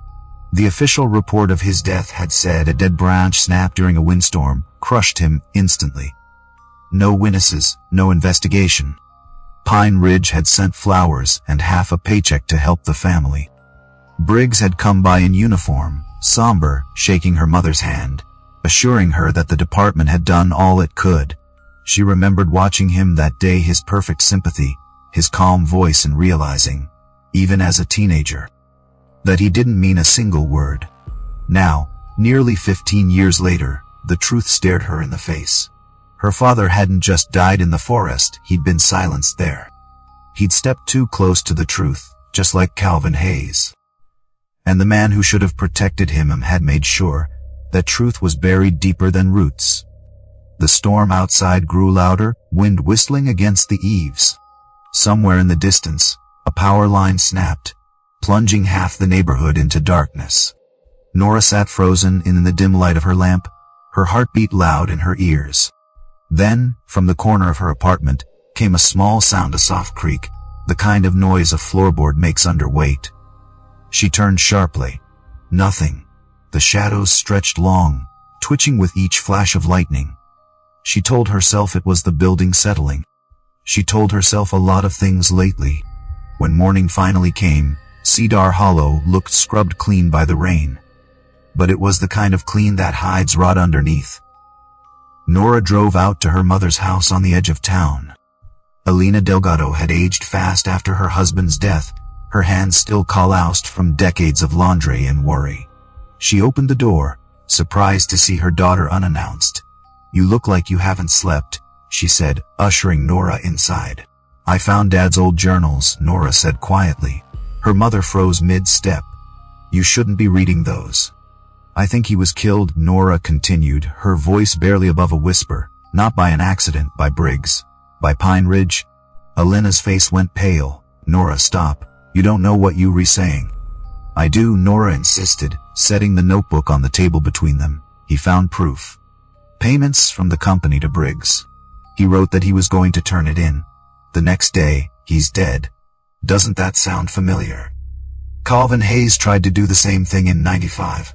And they found his body sealed in a tree on the same land Dad worked." Her mother looked away, her shoulders trembling.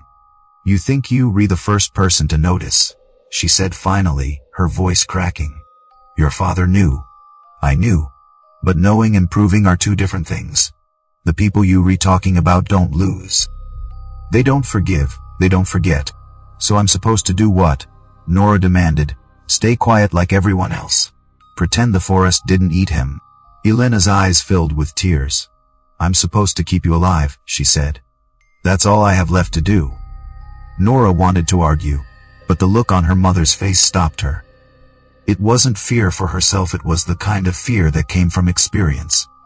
She reached across the table and squeezed her mother's hand. "I'm not Dad," she said softly, "and I'm not alone this time." Later that afternoon, she returned home and began scanning her father's notes, uploading them to the same encrypted drive where Calvin's files now lived. She labeled each folder carefully: Ashwood Evidence Delgado, Ashwood Evidence Hayes. The pattern was undeniable. Two men 30 years apart, both investigating Pine Ridge, both uncovering illegal deforestation and bribes, both silenced. She spent hours tracing one detail, the company name her father had mentioned, Briggs Security Consulting. She searched business registries online until she found it. Incorporated in 1994, dissolved in 2016, registered under Walter Briggs's brother-in-law's name, mailing address P.O. Box 211, Cedar Hollow. Nora let out a low laugh that sounded nothing like humor. They hadn't even tried to hide it. Just as she was saving the file, her phone buzzed. A blocked number. She hesitated, then answered. "Ms. Delgado," a man's voice said. It was calm, unfamiliar, but too practiced to be random. "You've been busy." "Who is this?" she asked. "Someone who thinks you were walking into dangerous territory. You were poking at something that doesn't want to be disturbed. Then maybe it shouldn't have buried people in trees." she shot back. There was a pause, then a low chuckle. You sound just like him. Like who? Your father. The line clicked dead before she could respond. Nora sat frozen, the phone pressed to her ear. She didn't realize she was shaking until the phone slipped from her hand. Whoever that was, whether it was Briggs, someone from Pine Ridge, or something worse, they knew who she was. They knew what she was doing. That night, she went through her father's box one last time, looking for anything she might have missed. At the bottom, wrapped in an old flannel shirt, was a small cassette tape, the kind used for dictation. The label was faded, written in her father's cramped handwriting for Nora. Her hands trembled as she slipped it into her old tape recorder. Static filled the room, then his voice, a voice she hadn't heard in over a decade, soft and tired but steady. If you're rehearing this, Mija, it means I couldn't finish what I started. You need to be careful. These men, they don't care about the forest or the truth. They care about keeping their money. Sheriff Briggs is part of it. He's been taking payments from Pine Ridge for years, to look the other way. I have proof. I was going to take it to Helena, but if I don't make it, don't trust anyone local. Don't tell your mother. She'll try to stop you. Tell someone outside this town. Someone who doesn't owe them anything. The tape clicked off, and for a long moment, Nora just sat there, her face in her hands, listening to the rain starting again outside. Everything her father had hinted at, everything she'd suspected, was now spoken aloud in his own voice. She could almost see him sitting there at the kitchen table, the same way she was now, recording the words that might one day save her. When she finally looked up, her reflection in the dark window looked like a stranger's, tired, hollow-eyed, determined. The wind outside carried the faint sound of branches brushing against the glass, a sound that made her think of whispers, of the forest breathing around her. Somewhere deep in those woods, 2 men had died trying to tell the truth, and now she realized the task had passed to her. As she shut off the lamp, the room plunged into darkness. In the distance, lightning flickered over the ridge, illuminating the faint outline of Ashwood Forest. For a moment, she thought she saw movement among the trees, a shadow shifting where there shouldn't have been one. She blinked, and it was gone. But the feeling stayed, the sense that the forest wasn't done with her yet. It never would be, not until the truth came out. The next day began with a pale, brittle sunlight that made everything look sharper than it should. The rain had washed Cedar Hollow clean, but the air still carried that damp, electric smell of things not yet settled. Nora drove into town with her father's tape in her bag, every turn of the wheel tightening the coil of nerves inside her. She had a plan now, or at least the start of one. She couldn't take this to the sheriff's office, not with Briggs still sitting behind that desk like a king guarding his own castle. She needed someone beyond his reach, someone who didn't owe the town or the company anything. The problem was finding such a person in a place where everyone's paycheck came stamped with the Pine Ridge logo. She parked near the courthouse, sat there a while, and finally called the only number that made sense, the regional office of the Montana Bureau of Investigation. When she explained, in a voice steadier than she felt, that she had new evidence in a 1995 missing person case, the dispatcher hesitated, then transferred her to a detective named Aaron Caldwell. The woman's voice was low, calm, the kind that made people tell the truth without realizing they were doing it. "You said your name is Nora Delgado?" she asked. "And you re-saying you have physical evidence connected to Calvin Hayes?" Nora exhaled slowly. "Yes, journals, payment records, a recorded confession from my father linking the sheriff to Pine Ridge Timber." There was a pause on the line, the faint sound of keys clicking. "That's a serious accusation." "I know," Nora said. "That's why I'm calling you." "Where are you right now?" "In Cedar Hollow." "I can be there by tomorrow morning," Caldwell said. "But you need to keep what you have somewhere safe. Don't hand anything to local authorities. And Ms. Delgado," her voice softened slightly, "be careful who you talk to. If you rewrite about Sheriff Briggs, you were not just dealing with corruption. You dealing with men who've gotten away with murder for a long time." The call ended, but the warning lingered. Nora spent the rest of the day double checking everything. She printed photos of the payment records she'd taken at the courthouse, labeled them with dates, highlighted the connections between Pine Ridge and the dummy companies. Then she burned a copy of her father's tape onto a digital file, saved it to a flash drive, and hid the original cassette under the floorboard beneath her bed. By the time the sun went down, she'd created 3 versions of every piece of evidence and hidden them in different places, one at her apartment, one in her truck, and one she planned to hand directly to Caldwell. That night, she drove to the diner again, the only place in town where the coffee never ran out and the silence didn't feel suspicious. Luke was there, sitting at the counter. He turned when she entered, eyes shadowed with something close to relief. "You alive," he said. "That's a good sign." She sat beside him. "Barely," she muttered. "I called in someone from the state." His eyebrows shot up. "You serious?" "Detective Aaron Caldwell. She's coming tomorrow." Luke let out a low whistle. "You think the state's gonna fix what 30 years of fear didn't?"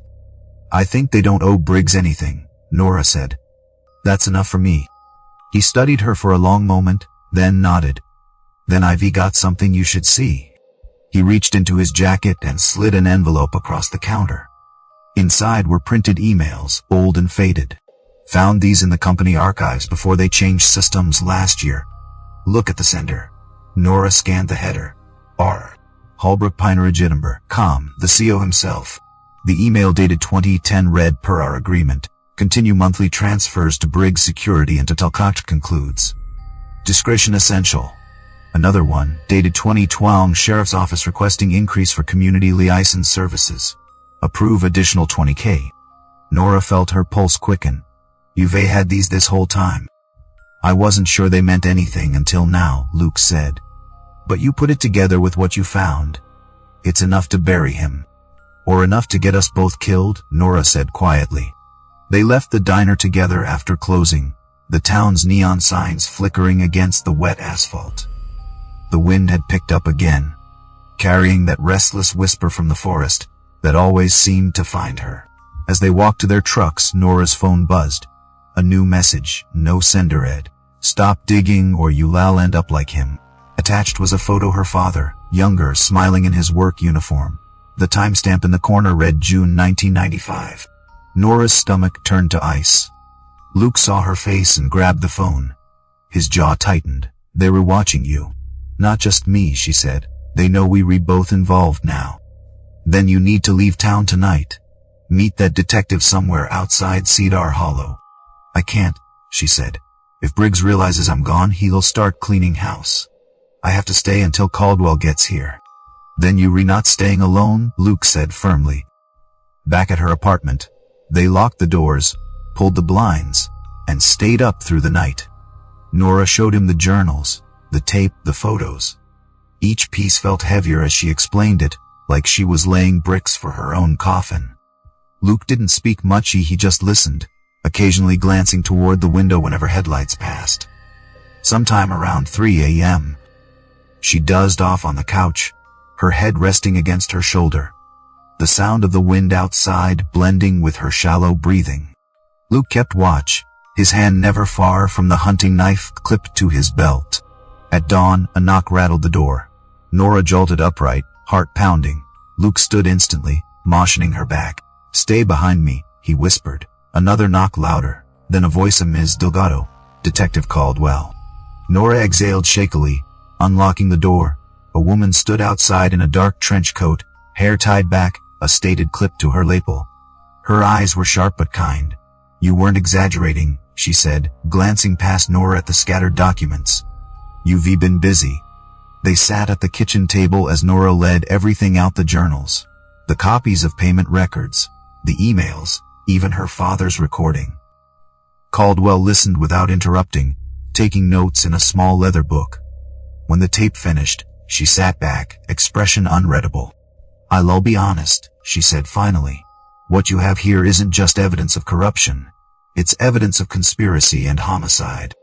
If this is verified, Briggs and half of Pine Ridge's leadership could face prison. That's good news, right? Nora asked. It's also dangerous, Caldwell said. Once they realize what we're holding, they'll come after it and after you.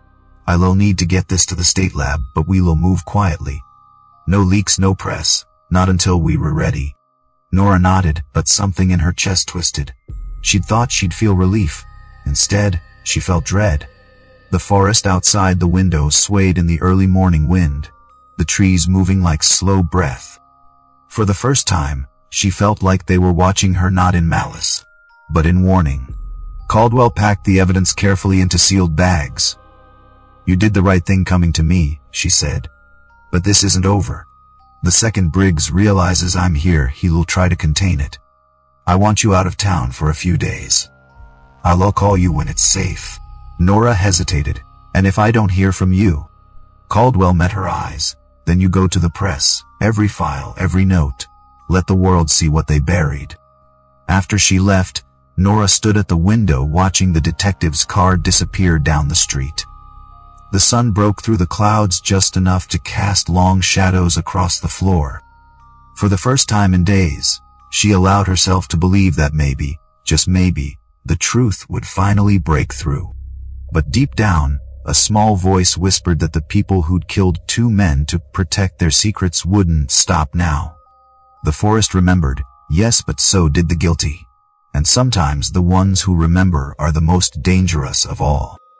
The following days crawled by like a fever dream. Cedar Hollow felt quieter than usual. But it wasn't peace, it was a silence before something inevitable. Nora stayed hidden in her apartment, curtains drawn, lights low, the hum of the refrigerator the only sound breaking the stillness. Detective Caldwell had promised to call once the evidence reached Helena, but 2 full days had passed without a word. Every time her phone buzzed, her pulse jumped, expecting her name to flash across the news instead of the screen. On the morning of the 3rd day, she couldn't take it anymore. She drove out of town, heading north toward the county line, the asphalt slick from overnight rain. The forest pressed in on both sides, tall and shadowed. The same trees that had watched her father die and kept Calvin Hayes and Tom for nearly 3 decades. She pulled over at a turnout overlooking the valley. The wind hissed through the pines, and for a moment she swore she could hear the faint crake of branches shifting like whispered words. She rolled down the window and said aloud, I'm still here. You didn't bury me. The words felt defiant, but they didn't feel safe. Back in town, she parked behind the library, the only building where she could use the public Wi-Fi without being noticed. Inside, she took a seat at one of the corner computers, slipped in her flash drive, and logged into her encrypted folder. She needed to double-check that the files she'd uploaded, the copies of her father's recording, the payment records, Calvin's journals were still secure. When the drive opened, her heart stopped. The folders were gone. Every one of them. The directory was empty. For a second, she thought it was a glitch. She tried refreshing, reconnecting, but the result was the same. Everything had been wiped clean. A cold panic spread through her. She whispered, no, no, no, no. Her hands shook as she reached into her bag for the physical copies she'd hidden there. Gone. The envelope that had held her backup documents had been opened, its contents missing. The zipper on her bag was half unzipped, like someone had been inside while she slept. She barely noticed the librarian standing near the desk, watching her with quiet curiosity. You all right, Miss Delgado? The woman asked. Nora forced a smile. Fine, just lost a file. She logged off and left without another word. Outside, the air felt too bright, too exposed. Someone had been in her apartment, or maybe her truck. Either way, whoever it was knew what to take. She drove aimlessly for a while, ending up near the industrial district where Pine Ridge kept its old storage warehouses. The buildings loomed in silence, tin roofs glinting beneath the midday sun. She parked behind one of them, out of sight, and just sat there, trying to think. The evidence was gone, but if they'd stolen it, that meant someone knew exactly what she had, and where she'd hidden it. That also meant Detective Caldwell hadn't been able to move fast enough, or worse, that something had happened to her. Her phone rang then, and her chest tightened. The number was blocked. She almost didn't answer. "Nora Delgado," said the voice on the other end. It was female, low urgent. "It's Caldwell. Listen to me, don't go home. Do you hear me?" Relief flooded through her chest. "Detective, what's going on?" "Someone broke into my place. My files are gone." "I know," Caldwell said. "That's why I'm calling. We've been compromised. Someone in Helena tipped them off before I got your evidence logged. 2 agents are dead. My car's been tracked. I can't talk long." Nora gripped the steering wheel until her knuckles turned white. "Where are you?" "I'm heading south, but I can't come to you. They'll be watching every road in and out of Cedar Hollow. Listen carefully, I need you to find the originals. They took everything." "Not everything," Caldwell said. "Your father's cassette. You told me you made a digital copy, but the tape itself, did you hide it?" "Yes," Nora said, "under the floorboard." "Then that's your leverage. That tape is physical. It can't be erased or hacked. Keep it close, and don't let anyone see you. If I don't make it, get it to the press. Don't trust the police, don't trust Pine Ridge, and for God's sake, don't trust Briggs." The line went dead. For a long moment, Nora just sat there, the wind buffeting her truck, her reflection faintly visible in the rearview mirror. Her face looked harder than she remembered, tired, pale eyes ringed with sleeplessness. She didn't feel brave, she felt cornered. But the sound of her father's voice echoed in her head from that old cassette. "If I don't make it, don't trust anyone local." She turned the truck around and took the long way home, avoiding the main roads. When she pulled into the alley behind her building, she noticed the back door slightly ajar. Her stomach sank. She left the engine running and crept inside. The apartment smelled faintly of cigarette smoke, someone else's. The couch cushions were overturned, drawers left open, floorboards scuffed where someone had pried them up. But they hadn't found the right spot. The loose board beneath her bed was still in place. She knelt down, lifted it, and exhaled in shaky relief. The cassette tape was still there, wrapped in its flannel cloth. She picked it up, holding it in both hands. The tape felt heavier than it should. Like it carried more than just sound, it carried proof, voices, and the weight of 30 years of silence. She slid it into her jacket pocket and stood, trying to think of what to do next. She couldn't stay there. She needed somewhere quiet, somewhere Briggs's people wouldn't think to look. Her first thought was the church outside of town, the old stone one by the river that barely held Sunday services anymore. She used to go there with her father when she was little, more for the peace than the sermons.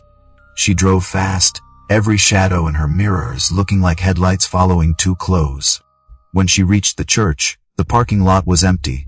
The doors were unlocked, as always. Inside, dust floated in thin shafts of light from the stained glass windows. She sat in the back pew, the cassette still clutched in her hand. For the first time in days, she allowed herself to cry. Not just for her father, but for Calvin, for Helen, for every truth that had been buried under roots and lies. The creak of the door behind her made her freeze. She turned. A man stepped inside, silhouetted by the sunlight. He moved slowly, deliberately, his boots echoing on the wooden floor. When he came closer, she saw the badge clipped to his belt. "Ms. Delgado," Sheriff Briggs said. "You've been busy." Her pulse thundered in her ears. "You broke into my apartment." He smiled faintly. "You've got quite an imagination. Though I will admit, I don't appreciate being painted as a villain. Everything I've done for this town. For this town," she repeated. "You buried a man alive in a tree. You killed my father." Briggs sighed, shaking his head slowly, like a patient man explaining something to a child. "I didn't kill anyone. The forest takes what it wants. Always has. I just helped it keep its peace." Nora took a step back, her hand brushing the cassette in her pocket. "You were lying." "Maybe," he said. "But you won't be around long enough to prove it." Her heart lurched. Then from outside a voice called, sharp and commanding, "Sheriff Briggs!" "Step away from her." Detective Caldwell stood in the doorway, her gun drawn, badge visible. For a second, everything froze: the sunlight, the dust, the air itself. Briggs's expression shifted from calm to rage. "You should be stayed out of this, Caldwell," he said. "Funny," she replied. "That's exactly what your victims thought too." The next moments blurred the shout, the motion, the deafening crack of gunfire that echoed through the church. Nora dropped to the floor, her ears ringing, glass shattering from the stained windows. When the noise finally stopped, Briggs lay sprawled near the altar, his badge gleaming dully beside him. Caldwell stood breathing hard, her weapon still raised, her hand trembling just slightly. Nora crawled toward her, clutching the cassette. "He was going to kill me," she whispered. Caldwell lowered her gun. "Not anymore." She looked at Nora, her eyes tired but fierce. "You still have that tape?" Nora nodded. "Then we're not done," Caldwell said. "We're taking this whole damn forest down." Outside, the wind moved through the trees, carrying with it a sound that might have been a sigh, or maybe just the forest finally exhaling after 30 years of holding its breath. The gunshots still echoed through Nora's skull long after the church had fallen silent. For a long moment, all she could hear was the ringing in her ears and the slow creak of the old building settling. The smell of gunpowder clung to the air, sharp and metallic, mixing with the faint scent of candle wax and rain leaking through the cracked roof. Briggs lay motionless on the wooden floorboards, one arm stretched toward the easel, his badge half hidden beneath his hand. The sunlight filtering through the shattered, stained glass painted his body in fractured colors: reds, blues, golds, like some twisted icon of a man who'd worshipped power instead of God. Caldwell holstered her weapon, her chest rising and falling fast. She didn't speak for nearly a minute. Nora could see the weight in her eyes, the kind that comes from years of carrying other people's josts. Finally, Caldwell said softly, "Call it in." Her voice was steady but her hands trembled. Nora hesitated, still half crouched on the floor. "You shot the sheriff," she whispered. "He was going to kill you," Caldwell said, sharper now. "And if you think for 1 second that his deputies won't try to clean this up before the state gets here, you're wrong. We need to move now." She crossed the room, knelt by Briggs's body, and pulled a small silver key from his jacket pocket. "What's that?" Nora asked. "The final lock," Caldwell said. "I don't know where it fits yet, but I intend to find out." They left the church before backup arrived, slipping out through the rear door into the wet morning light. The world felt eerily calm, as if the forest itself was listening. Nora clutched the cassette in her pocket like a relic, the plastic case pressing into her palm until her hand ached. As they reached Caldwell's car, the detective glanced back toward the ridge beyond the river. "He wasn't working alone," she said. "Men like Briggs never are. There's still someone out there keeping this going." Nora followed her gaze. The forest loomed like a black wall, unbroken and ancient. "You mean Pine Ridge," she said. "I mean whoever's signing the checks," Caldwell replied. They drove in silence for several miles, the highway cutting through the mist-drenched hills. Nora kept her eyes on the trees rushing past, feeling the strange pull of them even now. She could almost sense the weight of what they'd witnessed, the bodies they'd hidden, the secrets they'd absorbed. The deeper they went, the more she felt like the forest was holding its breath again, waiting to see what she would do next. "We need a safe place," Caldwell said finally. "Somewhere we can go through that tape and those documents before the Bureau gets here." Nora thought for a moment. "There's an old ranger station about 15 miles north, near Broken Creek. My dad used to take us there when we were kids. It's been abandoned for years."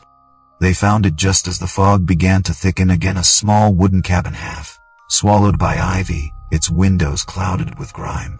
Inside, the air was musty, thick with dust and pine sap, but the structure was still solid.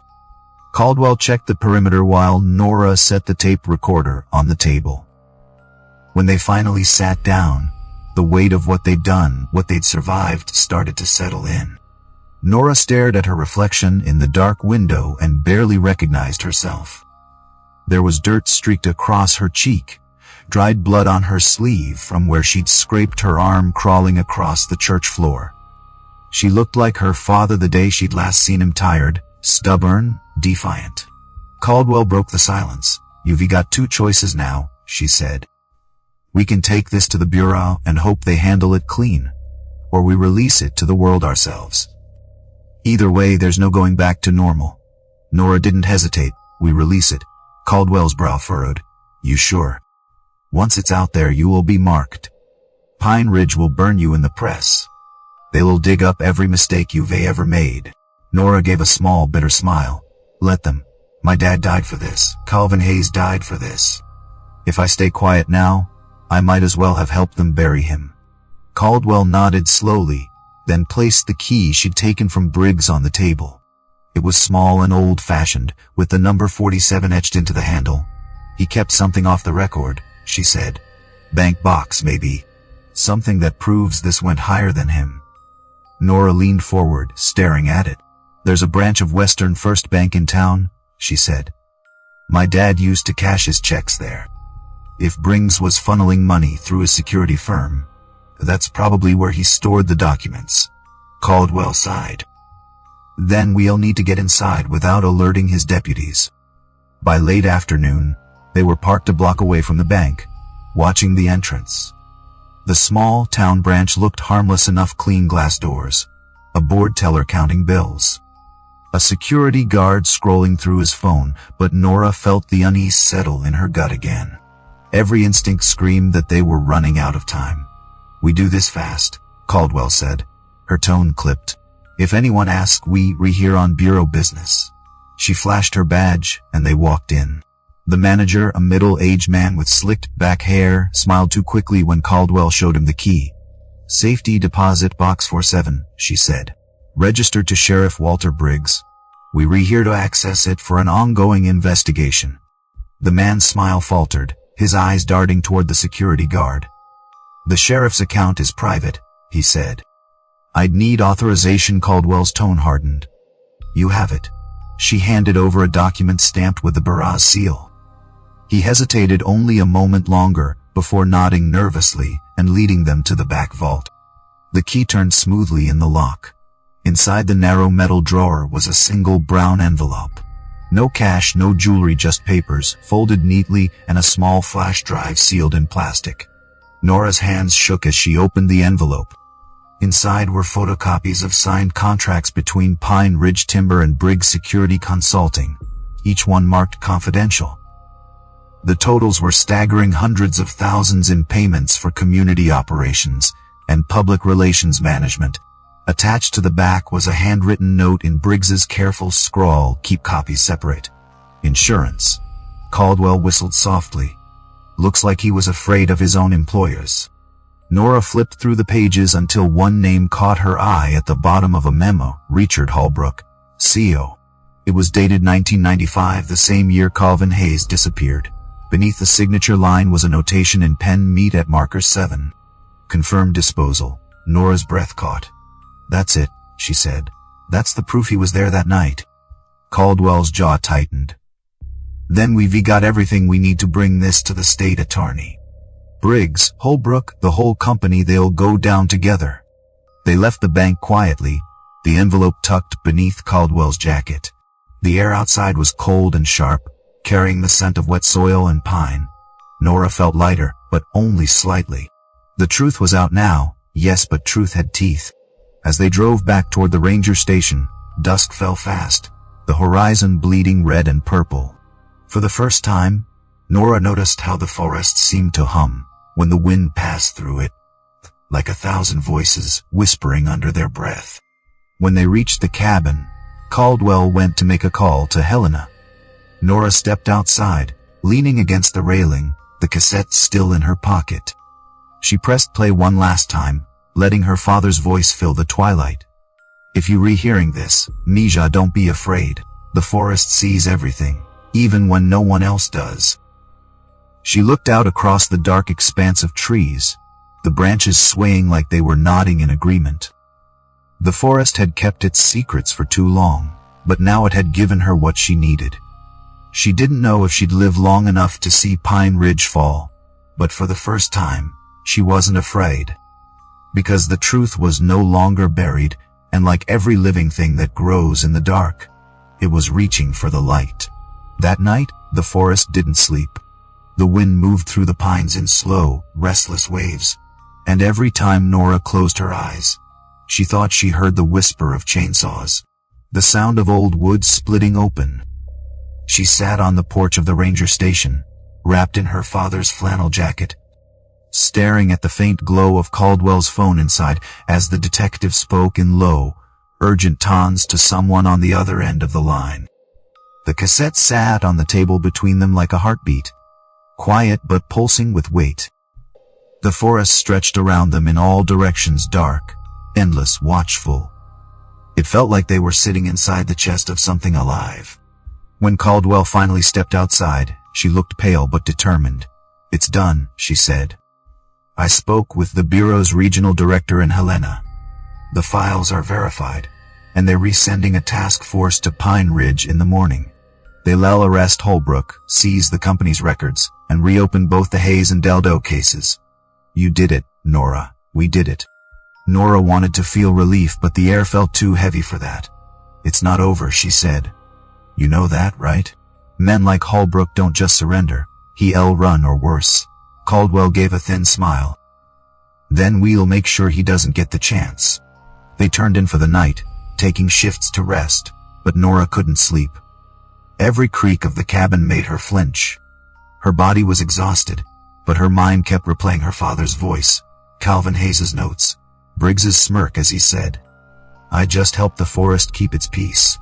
She got up around midnight and stepped outside again, the cold air biting her face.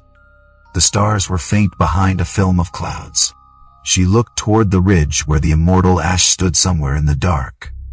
For years, it had held its silence. Now, she wondered if it mourned what it had been forced to keep. Sometime after midnight, Caldwell woke with a start. She'd heard it too, a low rumble, distant at first, then growing louder. Not thunder. Engines. Nora stepped back into the cabin, her pulse spiking. "They found us," Caldwell said grimly.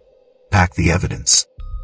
She grabbed the envelope of contracts and the flash drive while Nora pocketed the cassette. Through the window, they could see headlights winding up the old logging road, cutting through the trees like a procession of ghosts. 3, maybe 4 trucks, no sirens, no markings. Pine Ridge's kind of cleanup crew. They doused the lanterns and slipped out the back door, boots crunching on wet needles. The forest swallowed them almost instantly. Caldwell led the way with a small flashlight, cupping her hand over the beam to dim it. Behind them, doors slammed. Male voices. The crunch of boots. Someone shouted, "Check the cabin." Then, the shattering of glass. The sound tore through the quiet like a scream. They moved deeper into the woods, careful and fast. The trees closed around them, each trunk a dark pillar in the mist. Nora's breath came in rag bursts. She could hear her father's old words again, "Every forest keeps its secrets." The irony stung now. She was running through one filled with them. After nearly an hour, they reached a ravine where the creek cut through the roots. Caldwell stopped, catching her breath. "We'll circle around to the service road," she whispered. "If we can get signal, I'll call for backup." But before they could move, a flashlight beam sliced through the dark from across the water. Voices again, closer this time. Nora ducked behind a fallen tree. Caldwell crouched beside her, hand on her gun. "They were sweeping in pairs," she murmured. "Stay low." One of the men called out, "Detective Caldwell. Sheriff says you've got something that belongs to him." The sound of Briggs's name hit like a slap. Even though the man himself was dead, Caldwell's jaw tightened. "They were still running orders under his name," she whispered. "Perfect cover." The searchlights passed within yards of them, cutting across the ferns. Nora could see the men's faces now, rough, tired, armed. Company muscle, not cops. One carried a radio, the other a rifle. They were close enough for her to hear their breathing. Then, in the quiet, the faintest sound betrayed her, a click from the cassette case shifting in her pocket. One of the men froze. "You hear that?" Caldwell acted first. She stood, gun raised. "Drop it!" The man turned, startled. The shot cracked like lightning, echoing through the ravine. He went down. The second man fired back, his bullet sparking off a rock near Nora's head. She hit the ground hard, mud splattering her face. Caldwell returned fire, shouting, "Go! Run!" Nora hesitated just long enough to see Caldwell duck behind a tree, reloading. More voices shouted from the ridge, reinforcements. She turned and scrambled through the underbrush, branches tearing at her jacket. Her lungs burned, her legs heavy with adrenaline and fear. She didn't know where she was going, only that she had to keep the tape safe. After what felt like hours, she burst into a clearing and froze. The immortal ash stood before her. Even in the darkness, its trunk gleamed faintly, slick with rain. The same tree that had started it all.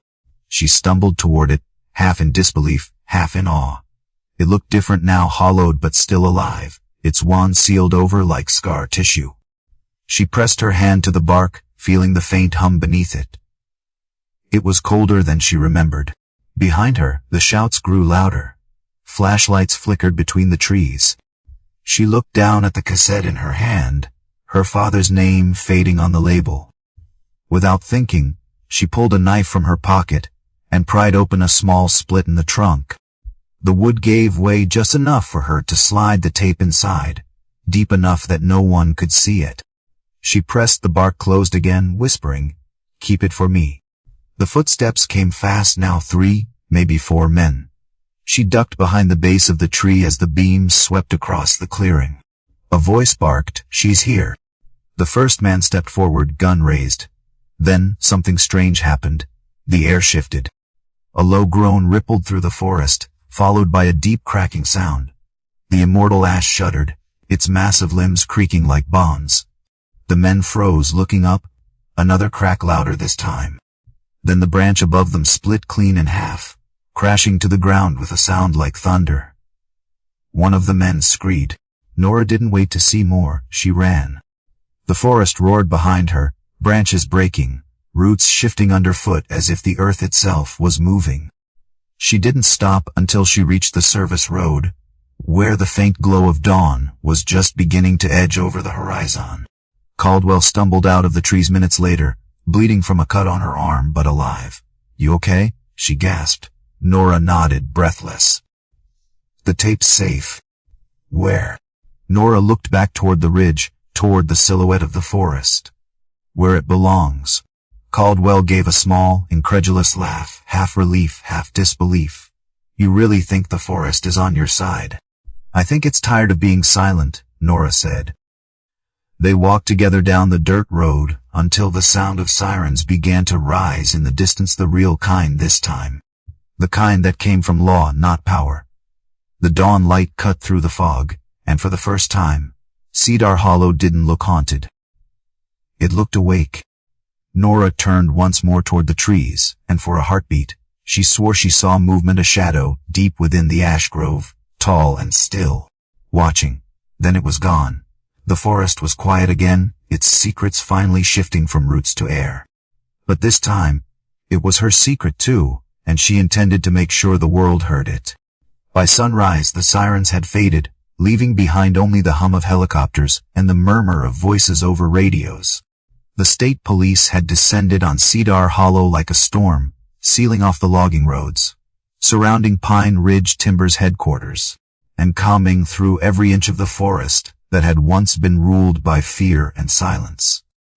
Nora sat on the back bumper of an ambulance near the service road, wrapped in a blanket she didn't need, watching as uniformed officers moved through the mist. Detective Caldwell stood nearby, giving her statement to a federal agent, her arm freshly bandaged, her face pale but composed. The forest loomed behind them, immense and still, as if watching everything unfold with an old, tired patience. When the agents approached Nora for her statement, she told them everything. She didn't soften the details, didn't spare names. She told them about Calvin Hayes, about her father, about the falsified reports, the payoffs, and the tree that had kept the town's oldest secret. She spoke until her throat hurt, until her voice cracked, and when she was done, one of the agents, a young woman with wary eyes, just nodded slowly. "You did the right thing," she said. "It's not easy standing up against men like this." "Neither of them could," Nora said quietly. "My father, Calvin, they tried. The forest kept their secrets when no one else would. The agent exchanged a glance with Caldwell, then handed Nora a bottle of water. "Get some rest," she said.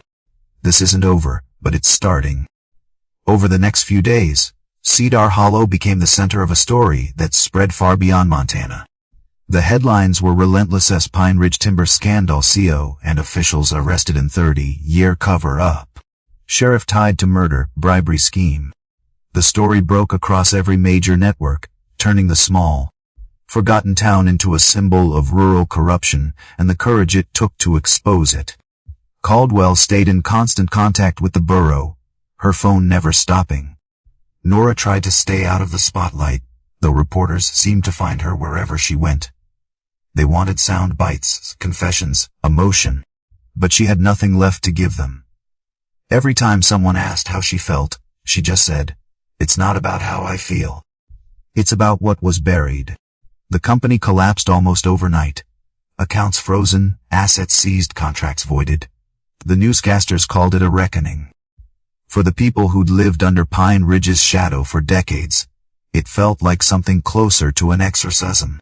The air in Cedar Hollow changed. The logging trucks stopped running. The mills shut down.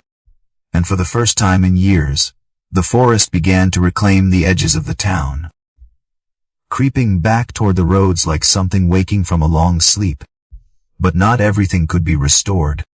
The families of the men who'd disappeared, Calvin's, her father's, and others who'd never been named, had to reopen wounds they thought were long healed. Funerals were held, memorials built, people cried for men they'd forgotten how to miss. Nora attended them all. She stood beside Helen Price at Calvin Hayes's graveside, the older woman holding her hand so tightly it hurt. "You gave him back to me," Helen whispered. "You gave him a voice." Nora wanted to say that it wasn't her, it was the forest, the truth, the stubborn will of men who refused to vanish, but she just nodded. In the weeks that followed, the state began dismantling what was left of Pine Ridge's empire. Investigators uncovered hundreds of falsified permits, illegal dumping sites, even a network of shell companies stretching across 3 states. Dozens were arrested. Some of Briggs's deputies resigned, others vanished quietly before the warrants came down. Through it all, Nora stayed at her mother's house, avoiding cameras, letting the noise pass over her. But at night, she couldn't sleep. The memories came in flashes: the smell of sawdust and oil, the feel of the chainsaw bucking in her hands, the sound of Briggs's voice in that church, the echo of gunfire. And sometimes, when the wind came from the north, she swore she could still hear the forest whispering, the way it had the night everything ended. One evening, about a month after the arrests, Caldwell showed up at her door. She looked cleaner now, calmer, but the same unyielding focus burned behind her eyes. "You should see this," she said, holding up a small envelope. Inside was a black and white photo, grainy, clearly taken decades ago. It showed 3 men standing beside a tree stump. Nora recognized one immediately, her father. The other was Calvin Hayes. Between them stood a third man, younger but unmistakable, Walter Briggs. On the back of the photo, someone had written in pen, "Ashwood Ridge, 1994. "Where did you get this?" Nora asked. "Evidence Archive," Caldwell said. "They found it buried in Briggs's personal files. Looks like the 3 of them were working together at one point, maybe even friends. Before everything went wrong." Nora stared at the picture for a long time. The men were smiling. There was sunlight filtering through the trees, sawdust in the air. And nothing in their faces suggested that betrayal was waiting just beyond the frame. "Maybe that's the worst part," she said finally. "He wasn't always a monster." Caldwell tucked the photo back into the envelope. Power changes people, or maybe it just reveals who they really are. They sat outside on the porch as the light faded. The sky burned orange over the ridge, and the forest stretched endless and dark below it. "They were going to protect the area now," Caldwell said after a while. "Ashwood's being designated as a preservation site. No more cutting, no more leases, it's finally off limits." Nora smiled faintly. "The forest wins. The truth wins," Caldwell corrected. Maybe it was both.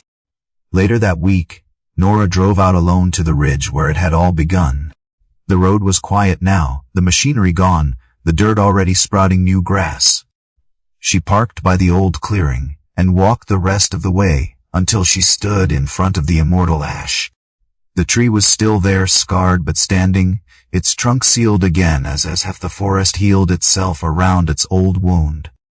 She placed her hand against the bark and felt that faint, familiar hum beneath it. "I kept my promise," she whispered. "They can't hurt you anymore." The wind moved through the branches above her, soft and low, almost like an answer.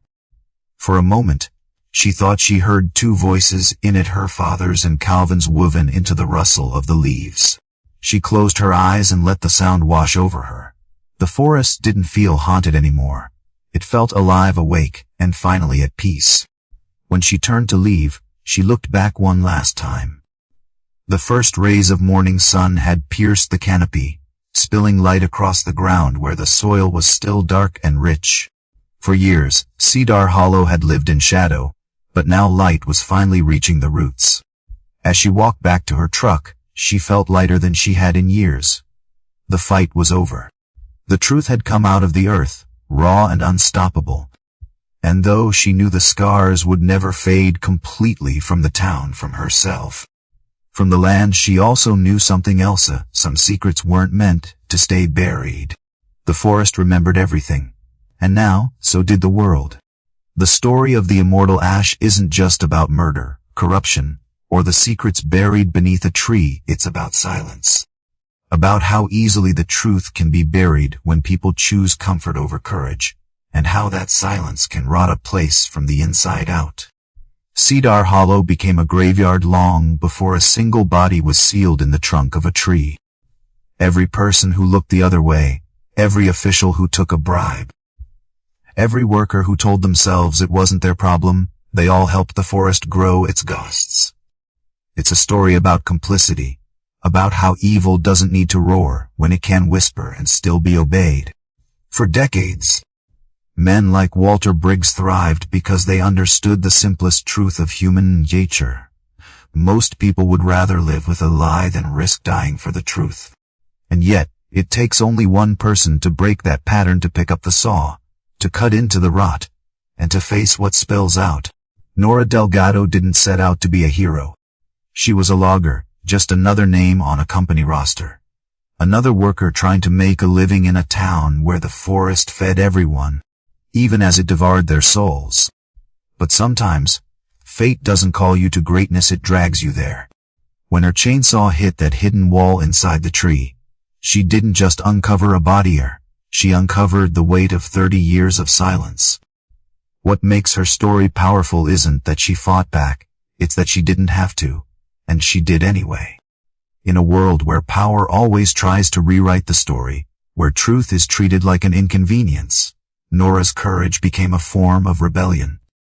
She wasn't just cutting wood, she was cutting through the myth that small people in small towns can't make big change. The forest had been holding its breath for decades, waiting for someone to finally listen. She did. But the story's lesson doesn't stop with courage, it also warns us about the cost of forgetting. The forest in this tale isn't evil. It's memory. It's the living archive of what humans tried to hide. When Nora found the body inside that tree, it wasn't punishment, it was revelation. The earth doesn't forget. It grows around the truth, holding it steady until someone brave enough digs deep enough to find it again. That's what the immortal ash symbolized, a living monument to both human cruelty and endurance. Nature witnessed everything and stayed silent, not out of malice, but out of patience. It teaches us that truth doesn't die, it waits. And when it finally rises, it does so with the strength of roots that can't be cut. The same can be said for justice. It might take years, decades, or generations, but it always finds its way through the cracks. The fall of Pine Ridge timber and the exposure of Sheriff Briggs's crimes also reveal another truth about power. It's never about one man. Corruption doesn't survive because of monsters, it survives because of networks, habits, and fear. It thrives in the spaces where people convince themselves they have no choice. What Cedar Hollow teaches us is that injustice isn't built in a day, it's built brick by brick, lie by lie, until it becomes a wall no one remembers constructing. When that wall finally crumbles, it's messy, painful, and dangerous, but necessary. Nora's journey forces us to ask how much of our own silence has helped build such walls. How many times have we looked at something wrong and told ourselves, "That's just how things are"? There's also a quiet grief running through the story, the kind that comes from realizing that truth and justice aren't the same. Nora exposed the truth, yes, but it didn't bring her father back.